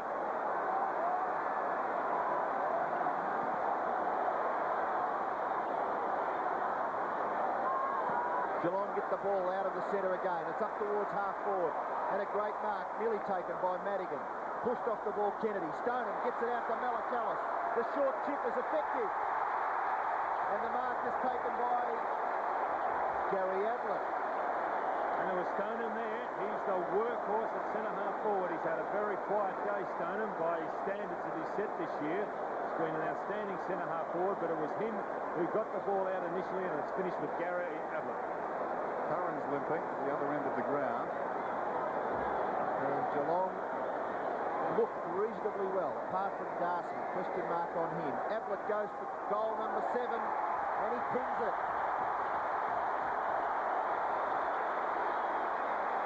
Garry Ablett is one of those players. He's not overconfident, but to speak to Garry, I remember him as a youngster, a teenager, when he first came to Hawthorn. He wasn't blasé, but he was very, very confident fellow, and he's got a lot of confidence in his ability. There's not overconfidence, but the way he handles himself on the football field, and he knows what he is capable of doing, and he just does it so well. A disturbance in the crowd. Back to 21 points now. Dia slaps it down towards half forward. Hughes does nicely. Hawthorn have players down with cramp now. Condon is down. Meantime, the ball on the forward line. A magnificent mark by Langford. He had the judgment. It's all happening. That's Harper's free kick. There's Anderson. Out towards centre wing.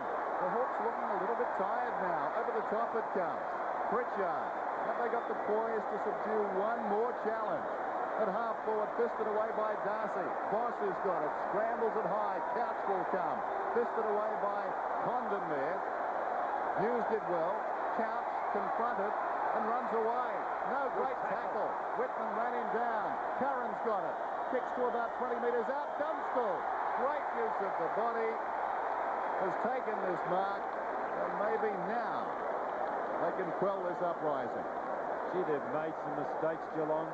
Couch on that occasion then. Yes, they're running into wrong positions, aren't they, Don? They're just trying to do too much. I think it's a home and away game. Dunstall has kicked 3. Make that 4. Well, a lot of Hawthorn's goals have come through Geelong mistakes, and that one came through a Geelong mistake.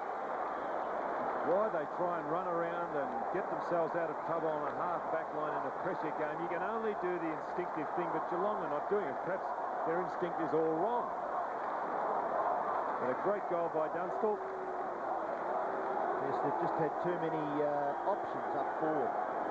Hawthorn, Curran has kicked, Peter Curran has kicked 3, Brereton has kicked 3, Dunstall 4, Buckenara 4, and Anderson 3. And they've really shared it around the Hawks. Of course, Jason Dunstall, the leading goal scorer in the competition this year. Couch takes it out, gets the hand pass to Bairstow. Here come the Cats again, up towards half forward. Nearly the gather by Ablett. The ball out the back to Collins, who tries to flip it out, and he gets it to Madigan.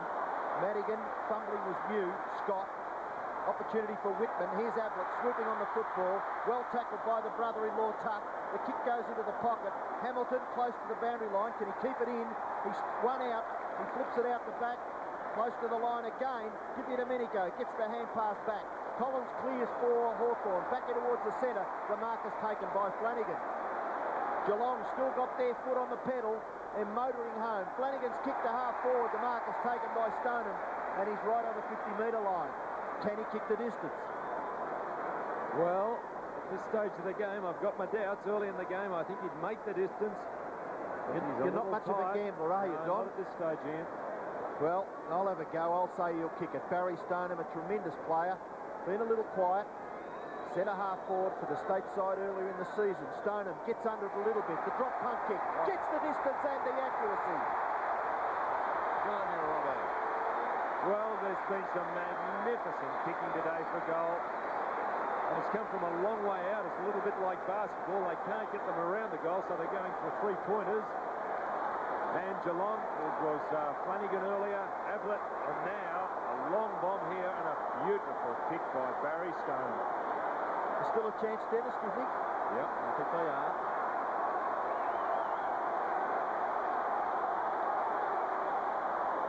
An outstanding grand final. We're back to 21 points again as the Cats simply keep on coming. Flanagan, Mew, the hurry kick, plenty of time remaining. Brereton's in front, Darcy over the top. Boss has got it now, puts it back towards centre wing. Deer is tired, pushed away. Domenico on the outer side, out of the traffic, hooks it towards centre half forward. Hawthorn have got the numbers. Boss flew over the top. Morrissey breaks away. Morrissey runs to 35. Left foots towards goal. And he's missed. Actually, he was pushed onto that by that bump by Bairstow. Morrissey. Maybe Bairstow should have retained him by a tackle. 1:13. Beautiful day. Ideal conditions. Ball on the outer side. Winner's over it. Shovels it up. Buckenara goes to ground looking for a free kick off the ground there by Darcy. The whistle's gone. Buckenara's free. Bit lucky. His contribution has been valuable. 4 goals. Wonderful play. Down towards the pocket he goes. Dippy Domenico. Could have got 50 perhaps had he been collected. He plays on. Kicks towards goal. Kicks are behind. Don't know what Linda was thinking about then. A stupid play, Dennis. Yeah. Hawk supporters looking a bit anxious there, Dennis. Yes, emotions running high. Schulz kicks in. Members side. Cameron in front. Takes the mark. Good mark, that one. Yes, Cameron at half-back. And they must move it quickly. They just can't slow down. Cameron called the play on by the umpire. Kick up towards half-forward. Stoneham's bumped off it by Mew. And Mew kicks the Hawks back towards centre half-forward. It's a Hawthorn mark. No, play on. Curran has the football. Can't really do much with it. Morrissey can't do much with it. David Cameron again. Kicks the ball wide. There are 2 Geelong players out there. They've got 10 metres between them. Now Hughes gathers it between half-back and centre wing. The kick towards Hamilton. Hamilton gathers the ball well. Kicks it around the corner towards half-forward. Ablett and Langford. Mellacallis. Umpire calls play on. Mellacallis on the boundary line. Runs over the line. Did he keep the ball in? Yes. The kick back towards half-forward. Punched away by Langford. Tapped on by Deer. Pritchard dispossessed unfairly by Flanagan. And Pritchard will take the free kick at half-back for Hawthorn. I know that was accidental. Nonetheless, Clyde deemed it too high. Darren Pritchard, 21st possession. Kicks the ball high towards centre wing. A big punch from behind by Lindner. The ball goes back towards half-forward. The bouncing ball a little awkward for Tuck. And he puts his body in a great position and he's rewarded with a free kick. So Michael Tuck, will he be the man to hold the Premiership Cup aloft at approximately 10 minutes past 5? Michael Tuck's kick towards half-forward. No mark taken. Good punch away. Condon. Well tackled by Bruns. Buckenara's there again. He's tackled by Darcy. The ball comes free. Curran gets it back to Brereton. Brereton's hand pass arrogantly to Deer. Condon. Should have been tackled by Cameron. Condon rides the bump. The ball comes to Garry Hockey. He gets the hand pass wide. Opportunity for Flanagan. Hand pass to Couch. Couch on the left foot. Kicks the Cats up towards centre half forward. It's 1-on-2. Stoneham can't mark. John Kennedy takes the ball away. It's action aplenty. Buckenara's kick towards half forward. Deer can't do much. The free kick is down the ground because Buckenara had been interfered with after he kicked the ball, and Hawthorn go on with it. Up towards full forward. Punch away by Schultz is over the line, and we'll have a boundary throw in. About 30 metres around from the Hawthorn goal. We've got 10.5 minutes left in this grand final. Throw in. Curran behind the pack, taken by Boss. He's playing. Down goes Curran. Tries to kick it forward.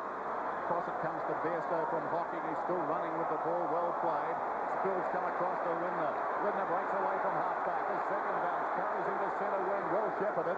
Goes long down towards the pocket. Ablett is there. Almost a one-hander. Finds it on the ground. From 25 metres out. He's kicked it. His 8th goal.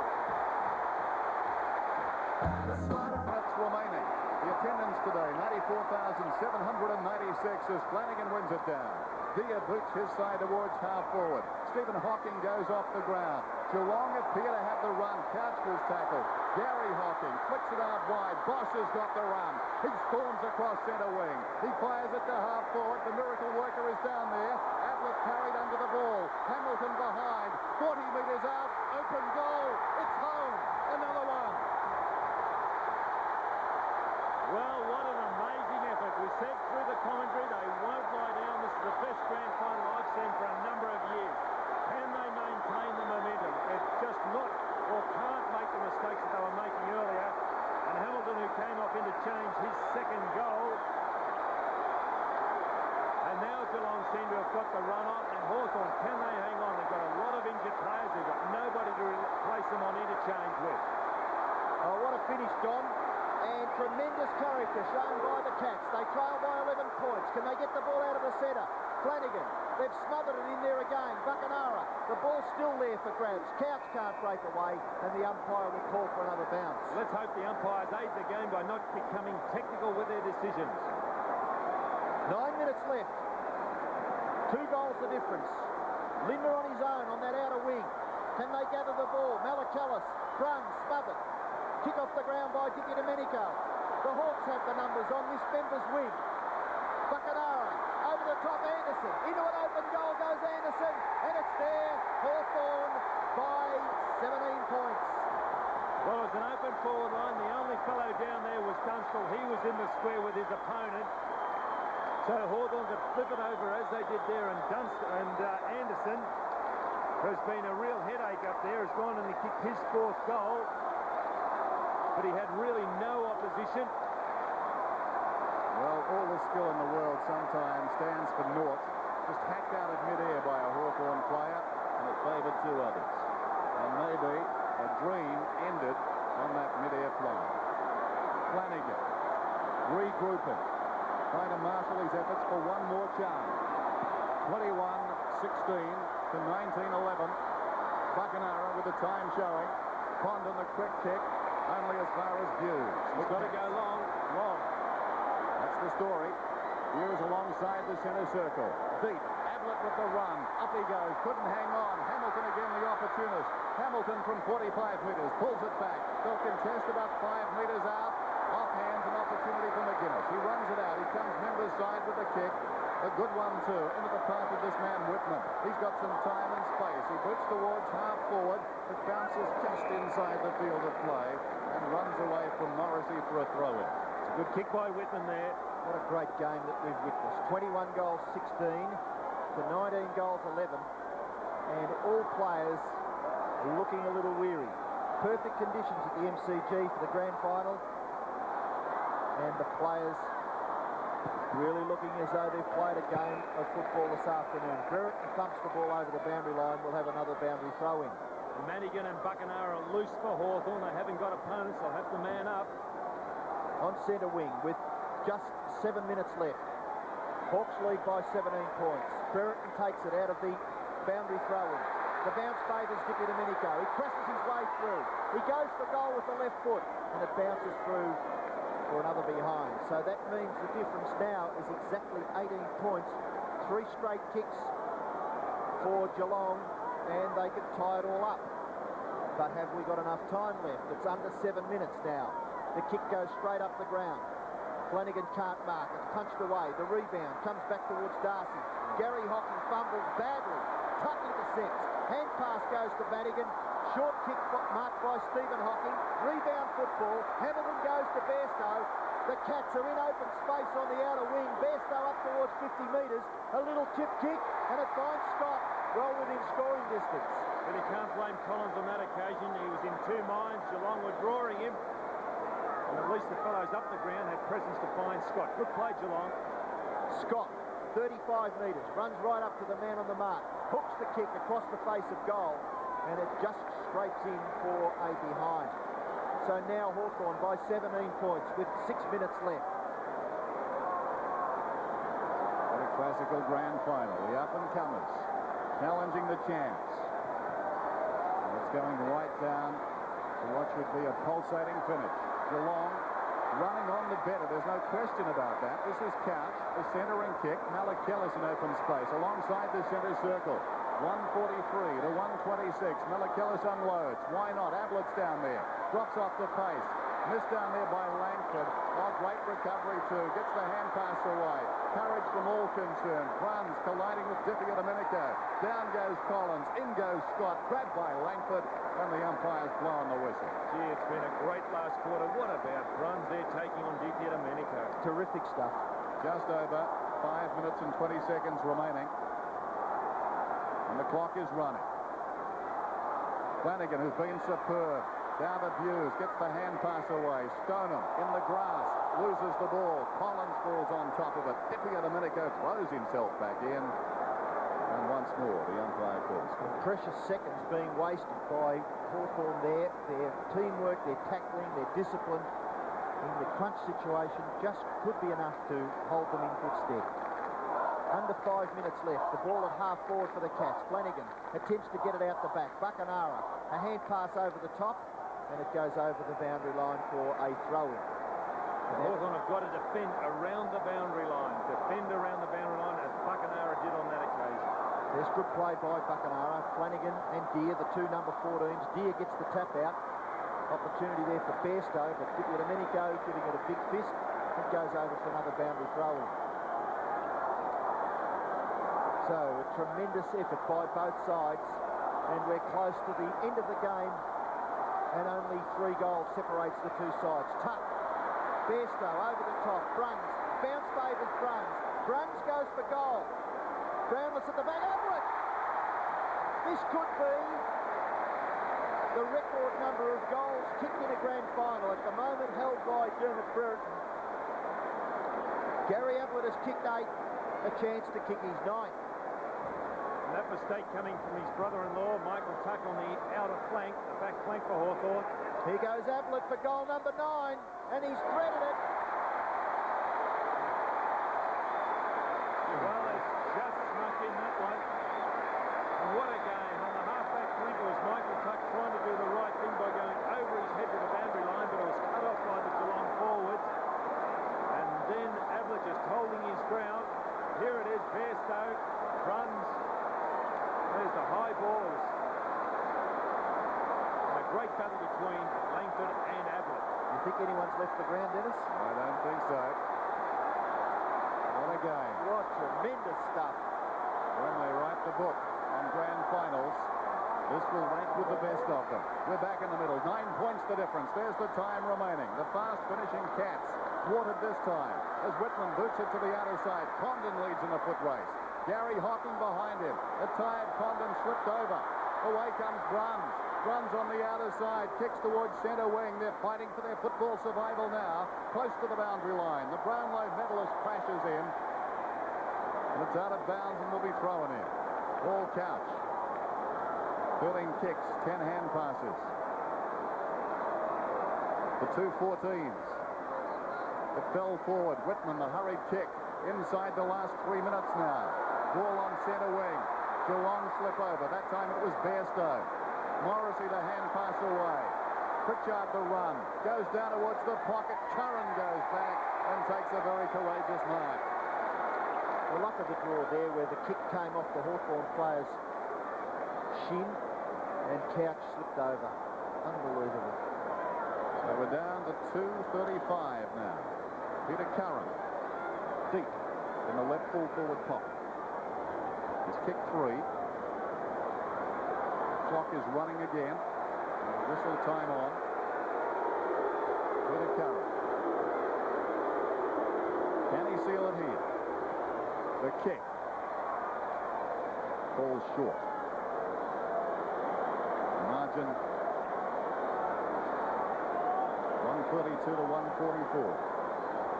2 goals the difference. Darcy doesn't waste any time. Comes to the member side. Hughes gathers pretty well.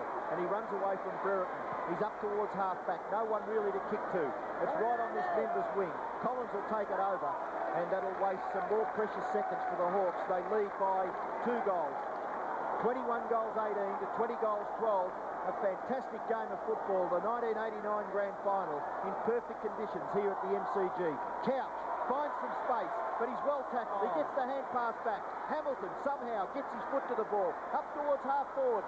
Stoneham flips it out the back, but Collins is the first there for Hawthorn. He kicks it across his body, and fortunately for Hawthorn, Darren Pritchard is there, and he takes the mark on centre wing. Well, Hawthorn slowing it down. That's what they've got to do. A minute and a half left. Pritchard has the ball. His 23rd possession. And Pritchard doesn't waste any time and kicks it now up towards the 50-metre line. The Geelong defence punch it away. Hockey transfers play to the opposite side of the ground. Give me Domenico, can't mark. Linda a little late on the scene. Hamilton gathers, kicks it to Scott. This could be another Geelong goal. There'll be only one kick in it if Scott can get the ball. He gathers well and kicks it to Cameron, who's marked 40 metres from goal. He'll have to kick it quickly because there's under a minute left. Cameron, move it. Panic stations. Taking too long. David Cameron has kicked one. David Cameron has kicked two. That'll stop the clock. Well, what a magnificent load. What can we do in here? Geelong have got to just go straight down the centre now. They can't afford to waste time. Hawthorn, on the other hand, have just got to hold it up. It's a kick from Cameron, a real pressure one. I thought he might have taken a little long to get rid of that ball, but then again, he doesn't realise the situation. He kicked 8 goals, Dennis, in the last term. What a fantastic finish. The dying seconds. Geelong need a goal to tie. And there's going to be a ball up. Valuable time is just ticking away. We're down to 15 seconds now as play restarts. Geelong must get it immediately. One down by Flanagan, taken by Hughes, upended by Tippy and Domenico. They lock it up again. It looks like it's all over. The dream of back-to-back pennants is all but there as far as the Hawks are concerned. There's the siren. Hawthorn have won it by 6 points. A heart-stopper. Ladies and gentlemen, you've just seen it classic.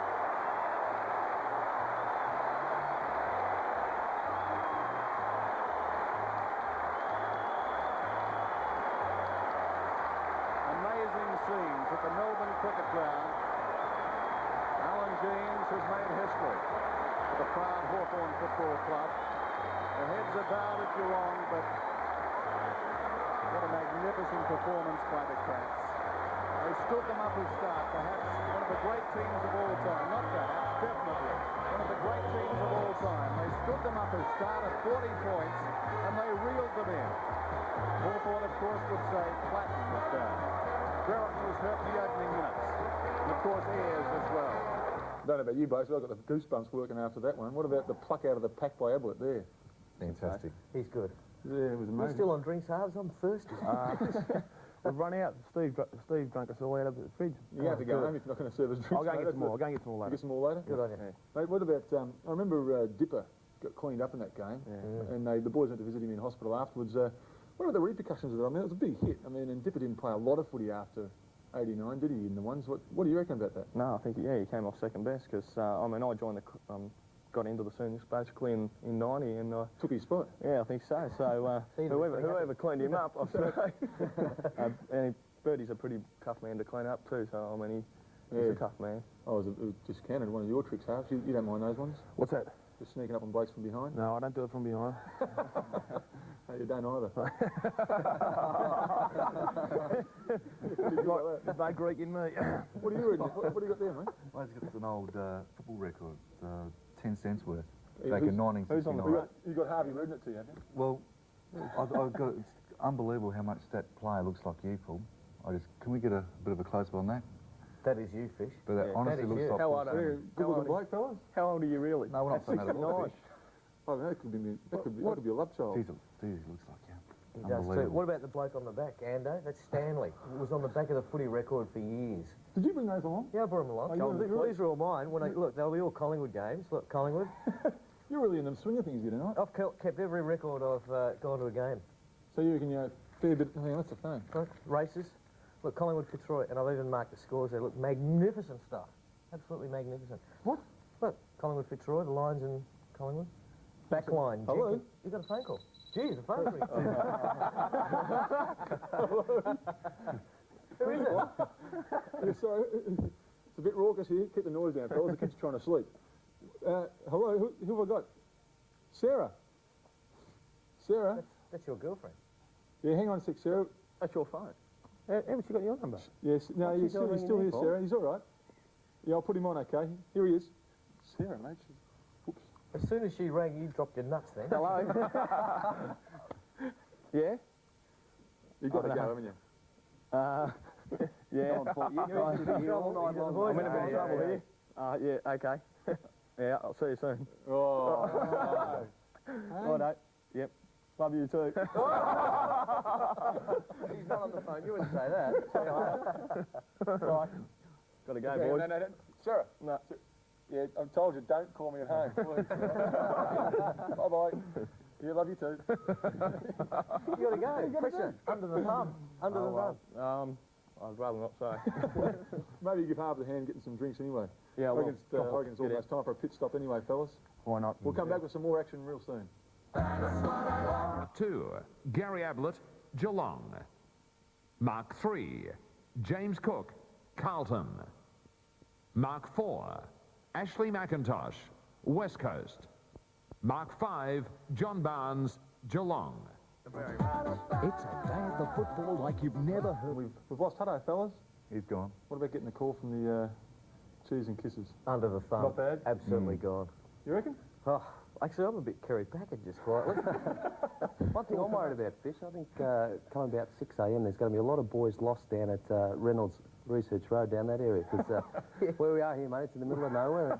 I know the area myself. No, I photocopied the Melways. I've no problem whatsoever. I just possibly may have put the arrows in correct positions. I'm off to the North Melbourne breakfast doing radio there later on. You're kidding? Harv's is staying. Well, I'll be right. I'll go get it. Harv's is staying. Who else? Mill Anna's staying, isn't he? Oh, he's supposed to rock Well, up where's soon, he now? And O'Donnell. Oh, yeah, Garry. He'll be here soon.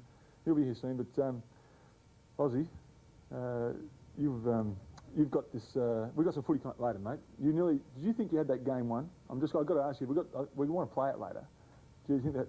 The other week? Yeah, when you kick the final goal and Brown is sort of... Not really, because the way footy is these days, that they can kick a goal so quickly. So I just, I hoped we had it won, but I knew that the siren still hadn't sounded, so we just had to knuckle down and try and hold on. Hang on a sec. That's a doorbell. Halves, can you get that for us, mate? I'll get that. There's no problem. You just take it easy. If I hadn't had a serious operation 3 weeks ago, mate, I'd do it myself.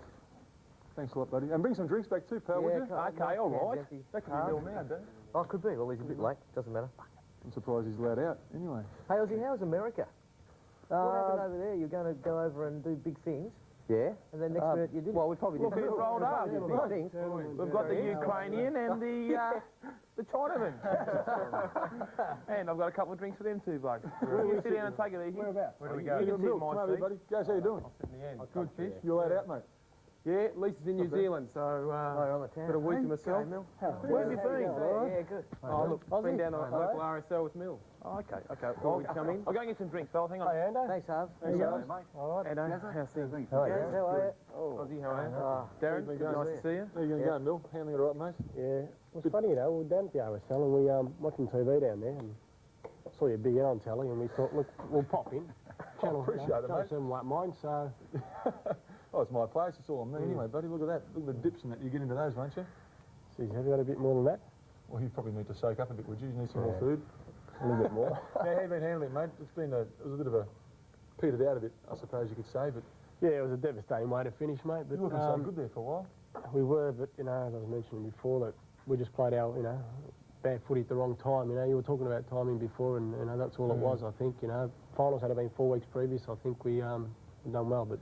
That's the way it goes. That's a shame, mate. You'd be due for... You're so committed, dedicated. We know what you're like, guys. You'd be going for training run the next... How long can you stay? Oh, I've got all night, Fish. Have you? Yeah. Lisa's away, I'm right. No, look, one advantage this year of finishing early is we've had a month off already. So maybe a couple more weeks off and then I'll get back into it. But You look refreshed. Your eyes are even opening a bit wide. Carrying a bit of weight. Sort of been drinking and eating what I like. And From what I hear, this won't be the first time you'll see the sun come up, mate. In the last few weeks. Yeah, look, it's the best part of the day, Paul. Best part of the day. Oh, you've always struck me as the arty type. Now, Mill, I've got to ask you, mate, because we want to kick on to a bit more footy, but what would be one of your favourite grand finals, mate? I mean, Carlton have played in a few over the last couple of decades, and just curious, I mean, I've seen a few, but what about you? What's your opinion? Oh, well, I mean, as a youngster, I sort of cherished the 79, 81, 82 grand finals of Carlton. I've always been a very fanatical Carlton supporter, so they were good memories. Are you always Carlton before? Yeah, I've always Carlton. I've always been Carlton. But in recent times, I think that because I was there, the 89 grand final between Hawthorn and Geelong, and just to see Garry Ablett's performance then was unbelievable.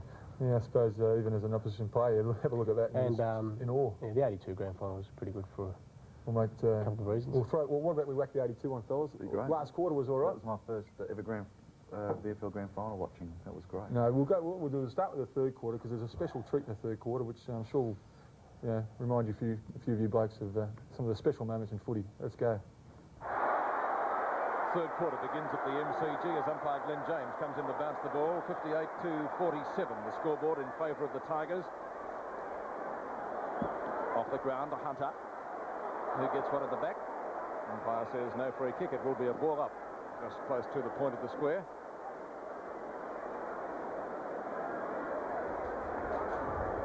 Lee and Jones. Rioli, one of the best on the ground in the first half. Knocked away from Roach by Perovic. And Glascott close to the boundary line, and the umpire will throw it back into play. Well, that's good news for Tiger fans. Peter Rioli back on the ground. Yes, indeed, Luke. Roach doing the ruck battles and winning them. Hunter, got one too high.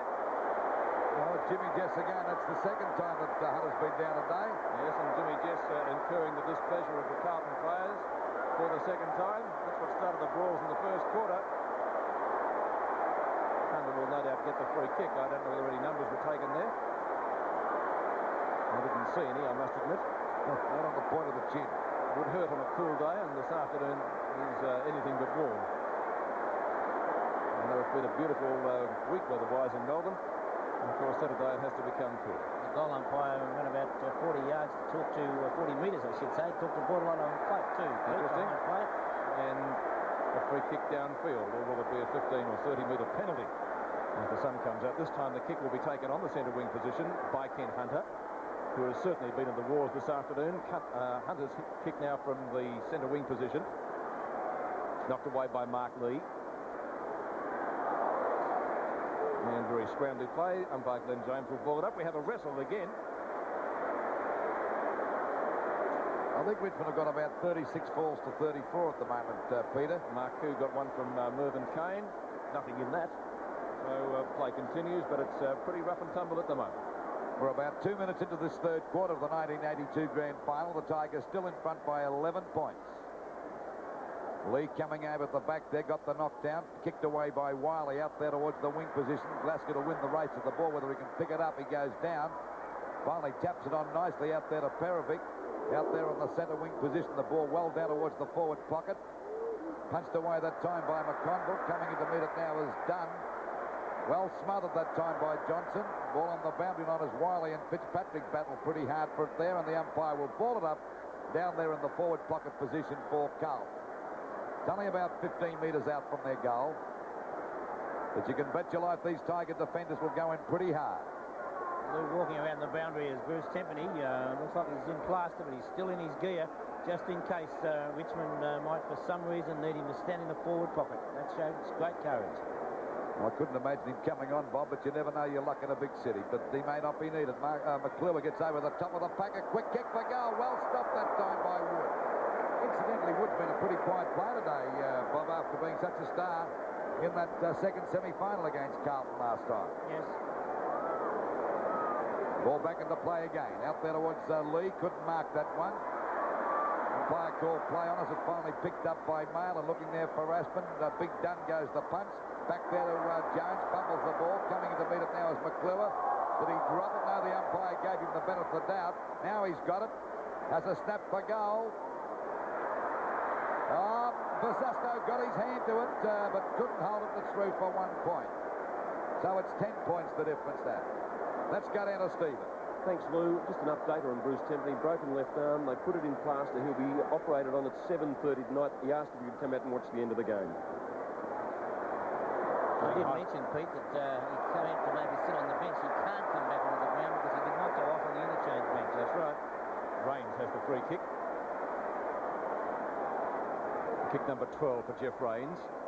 Looking for Jess in front. Can't complete that mark. Wakeman. 30-metre handball. Very, very good indeed. Satori. Long kick in at the goals. Cloak at the back. Can't mark.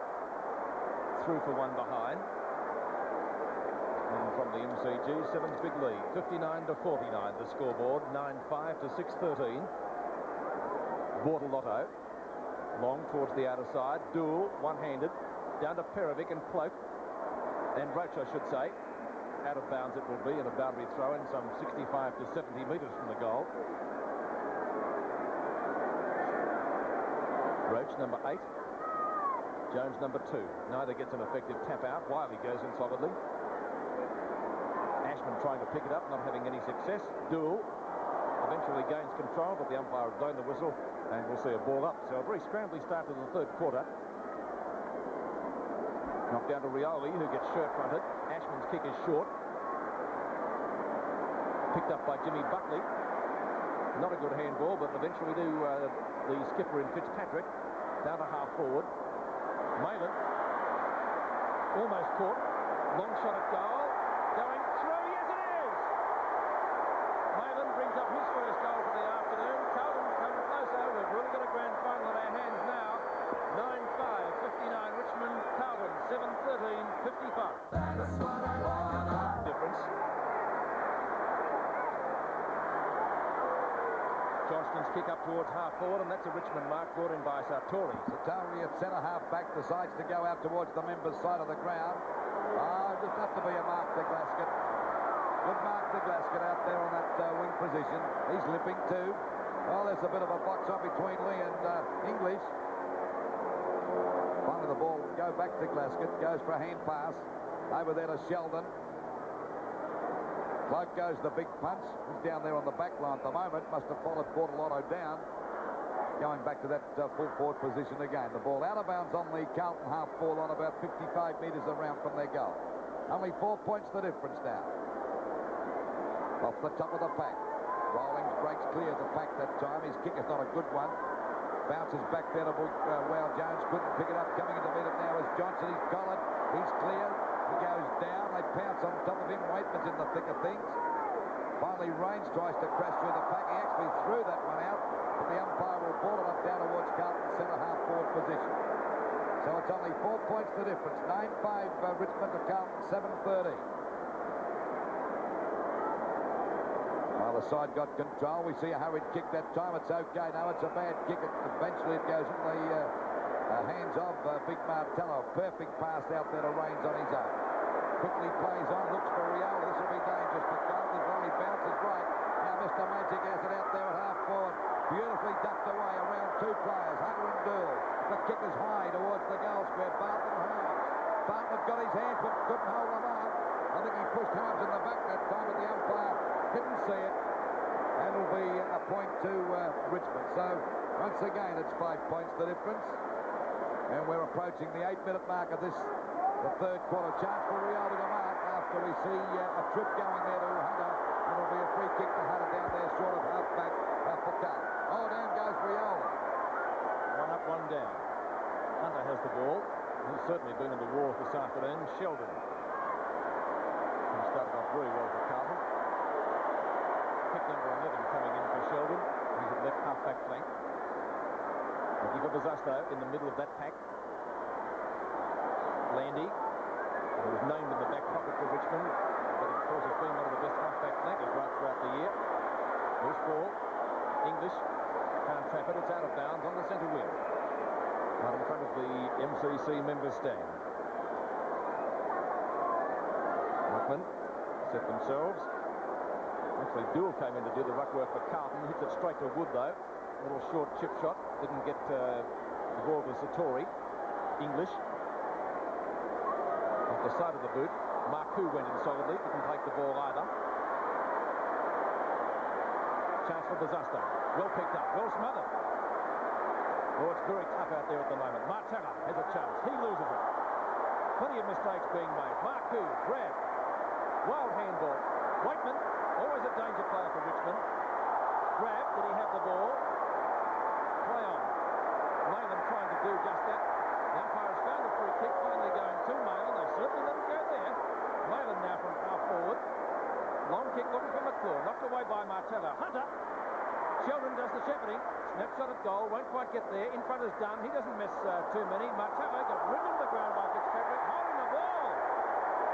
Oh, Richmond players don't like that one. Bob Stilton.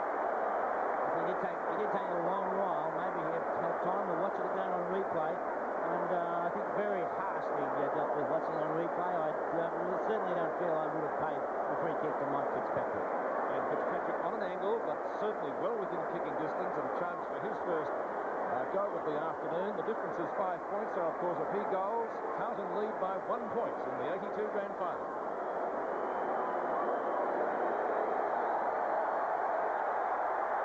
It's okay. It's a goal. Carlton in front. So the scores now, 9-6, 60 to 8-13, 61. Carlton leading by 1 point. 11-point deficit at half-time. Carlton have added 2 goals too, while 2 points have gone on the board to the female streaker. Goodness me. I'll go along with that. Well, that's enough to turn you off your football. Look at James. He doesn't know what to do. I'm speechless. Oh, Johnson. I didn't like to what his wife will have to say about that. Well, she certainly disrupted everything here at the moment after Carlton have hit the front by a point. And that's to make it's a chip that will make any side lose their concentration, Bob, wouldn't they? I wonder if I can have a word to our director, Alf Potter. Could we see that in the replay, Alf? Oh, hang on. Rewind it, will you? Way back. Rewind it. Popular demand? Yeah, come on. Come on, get it back. Let's have another good look. I'm speechless. Oh, Johnson. I didn't like to wonder what his wife will have to say about that. Well, she certainly disrupted everything here at the moment after Carlton have hit the front by a point. And that's to make it's a chip that will make any side lose their concentration, Bob, wouldn't they? I wonder if I can have a word to our director, Alf Potter. Could we see that in the replay, Alf?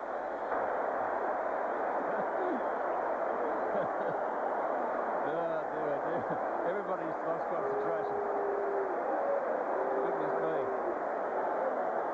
Oh, well, there might be some fun in the watch house tonight. She is escorted from the SCG. Everybody's got to get into there. Another first you've seen on 7 Sport, a female streaker at a grand final, back into the centre. It's knocked out there by Richmond, finally back to Waitman, got grabbed, didn't have the ball, and he'll take the free kick. This will be another long quarter, for sure. Only now for Waitman to send Richmond deep into attack. They're trailing by 1 point. It's a long kick up the 15-metre penalty. This brings him down just about the centre half forward. At the moment at 60 points, Richmond to Carlton 61 points. Commentary box is still in uproar here. Well, no. Running now for Waitman. Waitman about 65 metres out from goal. Yes.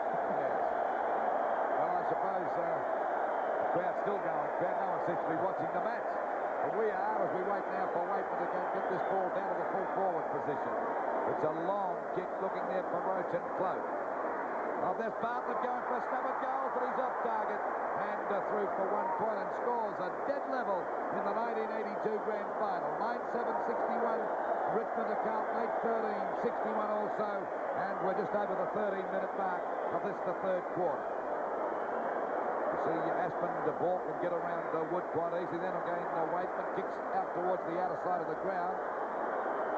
Landy couldn't hold that mark. This gives Buckley a chance. Down goes Bazusta, got one right at the back of the head, finally over to Marku, back to Hunter, running to an open goal, fires, but he's off target. The ball going to the boundary line, and it's out of bounds in the forward pocket position. Scores dead level, 61 points apiece. And we've certainly seen one of the great grand finals of all time, one of the toughest. Running out for the ball. Really has had everything, Lou. Certainly has. Well, finally knocked out to Landy, over to Rioli, down there at Harvey. The back pocket position out wide. Finally coming in to meet it now as Rowland's on his own. Steadies, fires the ball back there towards Cloak and Bordelotto. Which is though Cloak's out at centre half 40. This kick is a hurried one. Coming in to meet it is Sheldon. It's a hurried kick across to centre half forward now. Marcoux. Can he break clear? Big Lee goes after. He's got too much pace for the big fellow. The kick is not a great one, but it might make its mark as we see Fitzpatrick with a hand pass. Back to Ashford, straightens up with a pass. Oh, it'll be a free kick for sure. Yes. To McClure. Interfered with that time, and McClure to take the free kick. Only about 5 metres out from goal. Yes, we're watching on replay, and there was certainly no doubt a free kick. I think he had dropped the mark anyway, but Graham Landy wasn't to know that. He was going to make sure that Mark McClure earned his kick. The scratches Burke has a few words on the phone. Score's dead level, and McClure with a chance to put the Blues in front by 6 points, only about 3 metres out. And he's put it right through the middle. That's his first goal of the score. 9 goals, 13-67. Carlton to Richmond, 9-7-61. Mark at the third quarter, 9-13 to 9-7. It really has been a grand final that's had everything. Ashman actually does the ruck work, trying to get it away from Rawlings. Play on call from the umpire. Jones, the half forward for Carlton, and the mark taken down there by Bosusto. So Carlton now looking the better side. He's gone for a short pass. Fitzpatrick takes it. I don't know whether it was actually intended for him. It doesn't matter. Fitzpatrick has kicked 1 goal already. He would be about 55 metres out from goal. And you'll see him on the edge of the square there. A long kick, certainly, but it's not without the possibility that he'll kick it. Carlton skipper.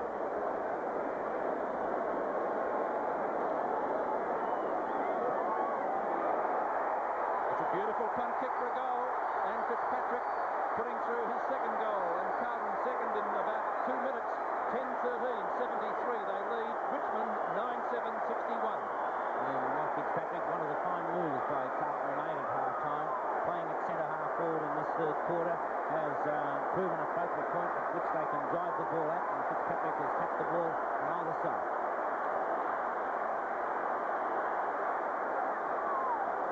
12 points the difference as umpire James puts the ball down in the centre again. 2 very quick goals to Carlton. Richmond looking wobbly now. Pumped away by Jones. Wood, the Tigers' premiership captain in 1980. Wide to right half forward. Jess, good mark in front of Dool. Strong mark. And Jimmy Jess would just about be able to kick this. He's a very good kick at goal. Poking the goal square. I think Jess is fairly confident. He can kick the ball mammoth distances. Only problem, the surface may be stiff. Not a bad attempt into the goal square. Oh, Harms, fine grab. And Wayne Harms taking that mark in the square, gets it out to Marcoux in the pocket. Short little chip shot out towards the centre wing position, but a chance for Big Jones on the run. And a long clearing kick by Jones. It's at right half forward. And the Blues looking good now as the ball goes out of bounds on their half forward line. They're in front by 12 points. There's 73 points to Richmond, 61. Approaching the 18-minute mark of this, the third quarter of the 1982 Grand Final. And what a game it's been. Waiting now for the umpire to bring the ball back into play. It'll be Fitzpatrick and Martello. Both missed that one. Packett comes there to score on a hurried kick. Intercepted that time by the little basket.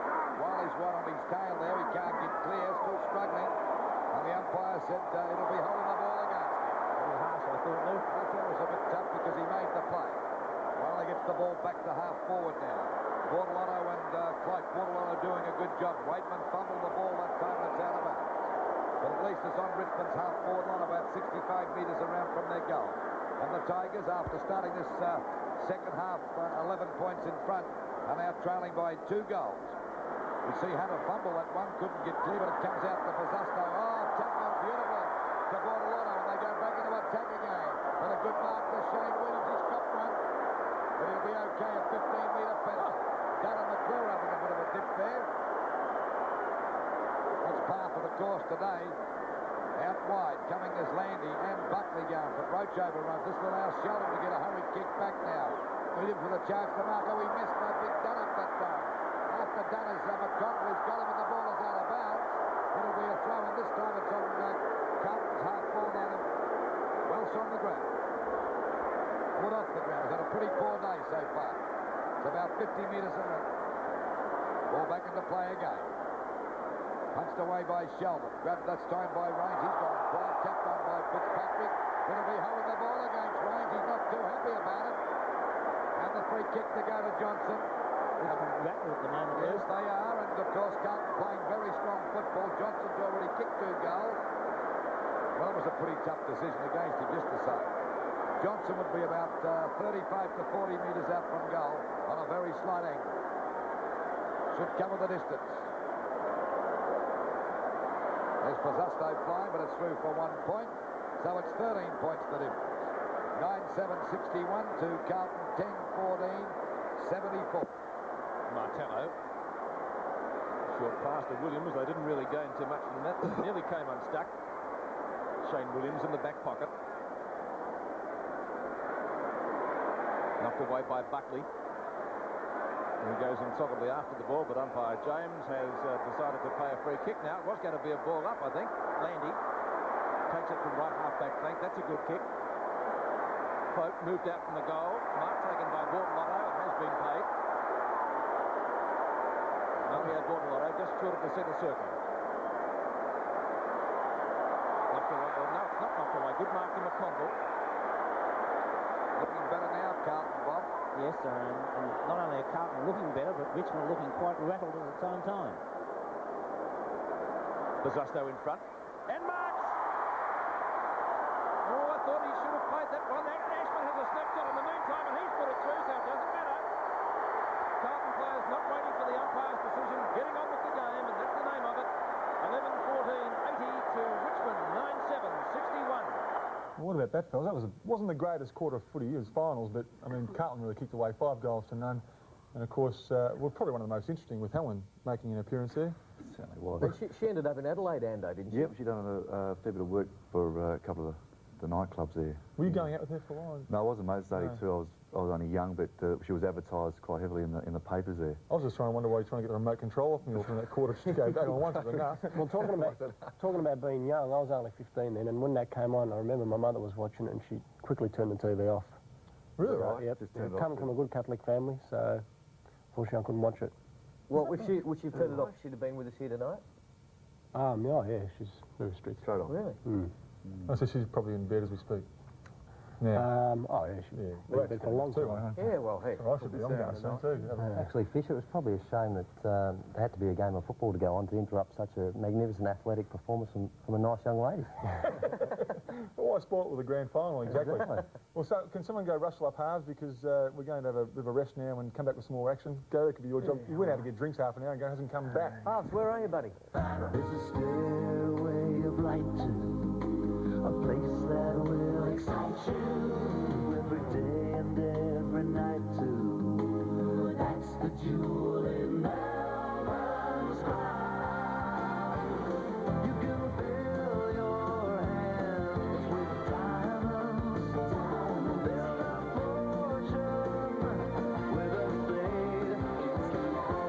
It's the age of all folks now.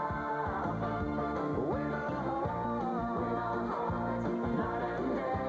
What's your sporting satisfaction? Crown gives you all the action.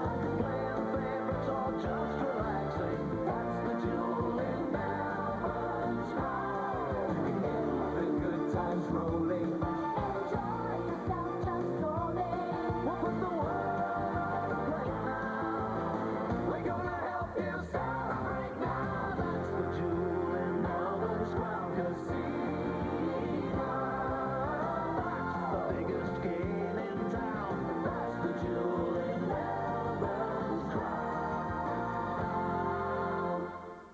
Short fellas, but it's a bit of an uphill battle. Stocks are running out. Stocks Where are did, running out. Gary, did you have any luck finding him? Yeah, down the back yeah. in the garage. I had to get the About padlocks time off the too. fridge. Hey? I had to get the padlocks off the fridge. And I've been talking to young Joe at the back for a while, yeah. Hey, well, she good. You didn't wake her up, did you? No, I didn't wake her up. I just You had stay out of- I just had a chat to her. Stay out of my territory, She's talking in her sleep. There we go. Grab what you need. There. You know, my fridge is well stocked with orange juice and soft drinks, fellas. Yeah, grab one for later, yeah. Not quite as expensive as the beers. And actually, while I was out there, Paul, I went into the other spare bedroom. You're sniffing around a bit. Oh, aren't you? I am, and I come across Mills aftertaste. You did it. Now, you wouldn't believe it. Unlike Greg's, it's not full. It's very empty, actually. It looks a bit light. Well, just have a look what's in here. Those are Mills hair care products. We've got the cut and polish cream. We've got the shower cap.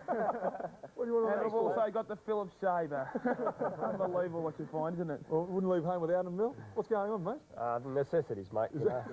Necessities. Are you planning on staying or something with the toilet bag? Well, I thought just in case, you know. You going through his car or something? No, I just I'll tell you I was what. lying on the ground. I don't think anyone's going to be staying because there's no beer in the fridge. We've got a light. That's all we've got now. Now, you right, James? You got, I'm set. Yeah, I'm juiced up. I'm already. Mate, because the next one is one of your babies. Just to show we're not parochial here, 1990. Oh. Tell us about it. Not much. Not much. I'll be quick.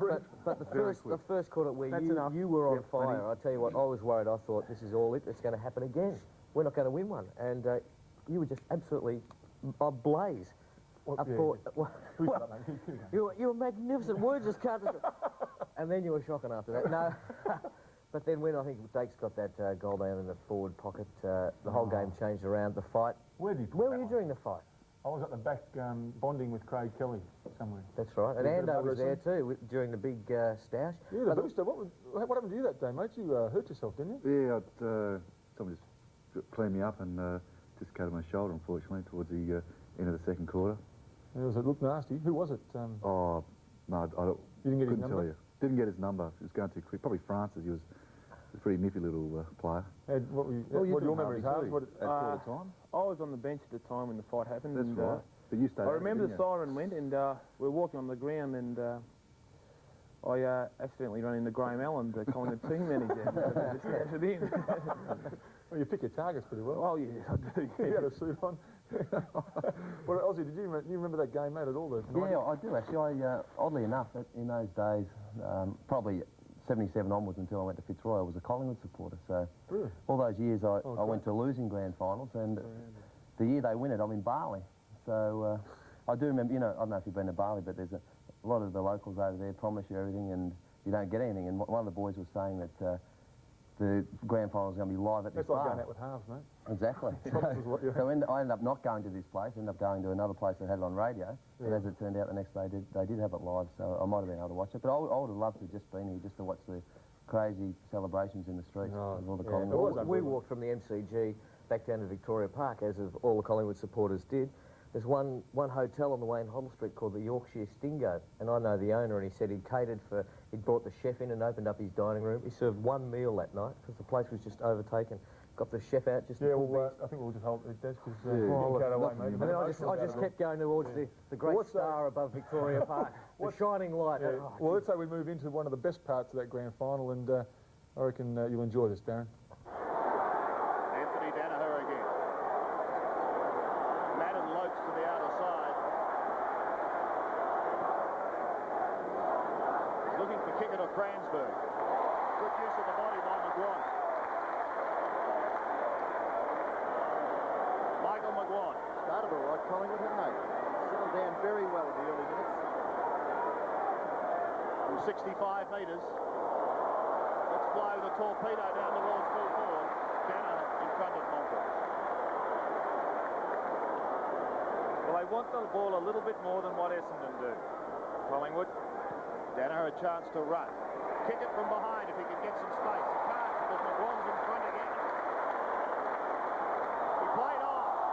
Harvey got him from behind. Tony Shaw off the ball. In trouble. Hamilton applies the pressure. Kick it to Shaw over it.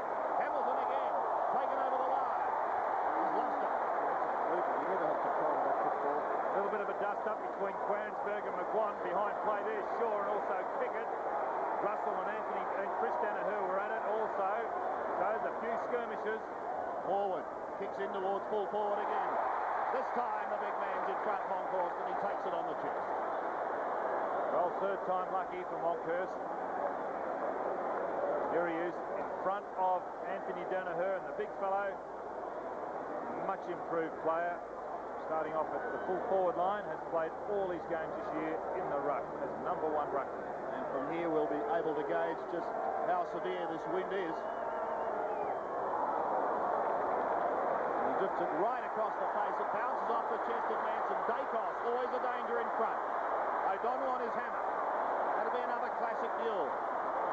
Tap wide by Vanna, who's solidly met. Loses it. Izar brilliant play by O'Donnell there to just harass Dacos out of it. Chance for Michael Long, the mercurial Michael Long, gets around, the left foot kick, looking for Kickett, but in short, Thompson takes the mark for the Bombers. He stands his ground, doesn't he, Mark Thompson? He's a solid, courageous player. The kick is long to the opposite side of the ground. Mark to Hamilton. It's been paid on the 50-metre line. And that's great running from Hamilton. Coming down on that back line, you can see there, he's well within kicking distance. They're 55 metres out. Hamilton's kick, the drop punt, across the face. Salmon! Written all over. The football was Paul Salmon's name, and he marks 25 metres out directly in front. Well, he has had a groin problem, Salmon, and he is the danger man up there. There is nobody, I believe, in this Collingwood side that can counter him. As you can see there, very mobile, very quick, got away from Christian, and he proved a real headache in their first encounter. Salmon directly in front. Shoots for goal. It's close. It's home. Essendon have got the first goal. Well, it's very frustrating. Boring, you can always turn and watch the ships coming up and down the bay. Legend has it the locals hated Port Melbourne Footy Club so much that some blokes came down and pushed the cannon around so it pointed straight over at Port. The secret boat harbour. I've run past here dozens of times and I've never seen a boat coming in or going out. That's how secret it is. The Willie Milk Bar. That's where I get my paper. Darcevic, former Western Australian, coming on. Banks brings it back into play. Looking for Manson on the other side. Off the terrace. The late inclusion has been busy early. Kick is smothered out. They give Harvey a chance at the back. Couldn't take it cleanly. Chris Danaher working at the bottom. Watson now. Look at him now, it's clear. Got to give it to the ground. Kicks it high. Dumped to ground. Taken by Russell. Hurley to the wing. Manson will need someone going past. And he's got it. Lyon. Short stab pass up towards McGuan. Couldn't take it on the half volley. Is Grant. Gets the handball over the top. Sandy, it's interesting, isn't it? We all talk about the skill of the game. The guys practice it throughout the year, but when you get into a final such as this, skill goes out the door because the pressure is just enormous. Madden won it on Lyon. If he can keep it in, we'll be first to it. Now he flicked it over the line, and it's been picked up by the umpire. There's the pressure because Lyon just could not handle the ball because of the pressure. And he's sore hand too, Don. He accepts he has a sore hand. Well, he hasn't really trained, has he, probably for a number of weeks. Kransberg putting Essendon inside 50. Oh, Kelly below. Couldn't take the mark, but he's still down there burrowing for it. The whistle has sounded. Free kick Collingwood's way. Another free kick out.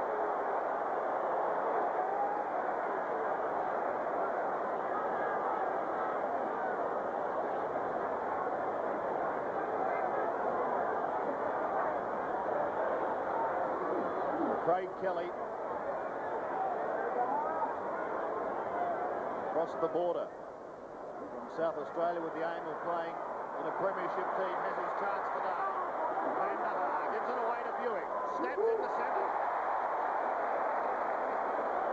Now, in his earlier days, he really had trouble making the distance, Salmon, when kicking for goal.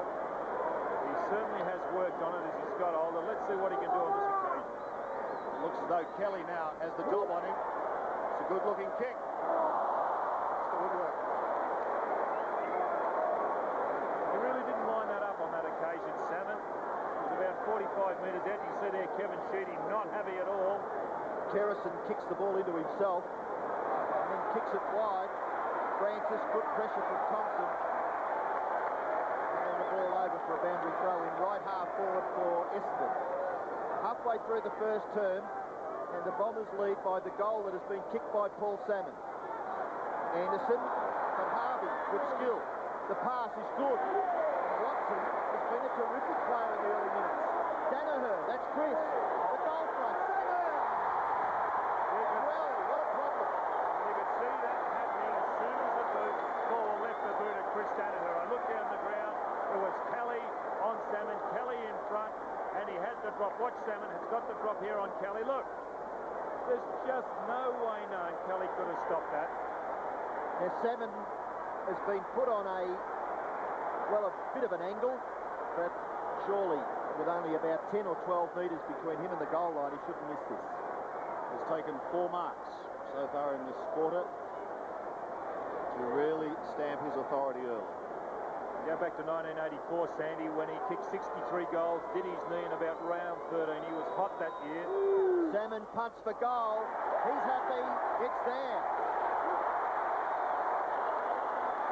So Salmon gets his second goal, and Essendon... Mate, I'm sorry, the thing's broken down there. What's happened? I don't know, it's... I would have liked to have seen a bit more.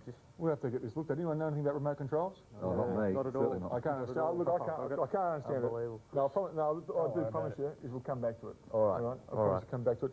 And coming back to it, how many times did you sing the club song that night? Oh, I lost count. I mean, if I have a memory, fellas, from that day, I mean, I don't want to talk about it, I don't want to harp on it, let's move on, but 1990, about halfway through the last quarter, remember the crowd? Yeah, the crowd was singing. Still had the old Southern stand there and just echoed through it. It was a terrible day. Terrible day.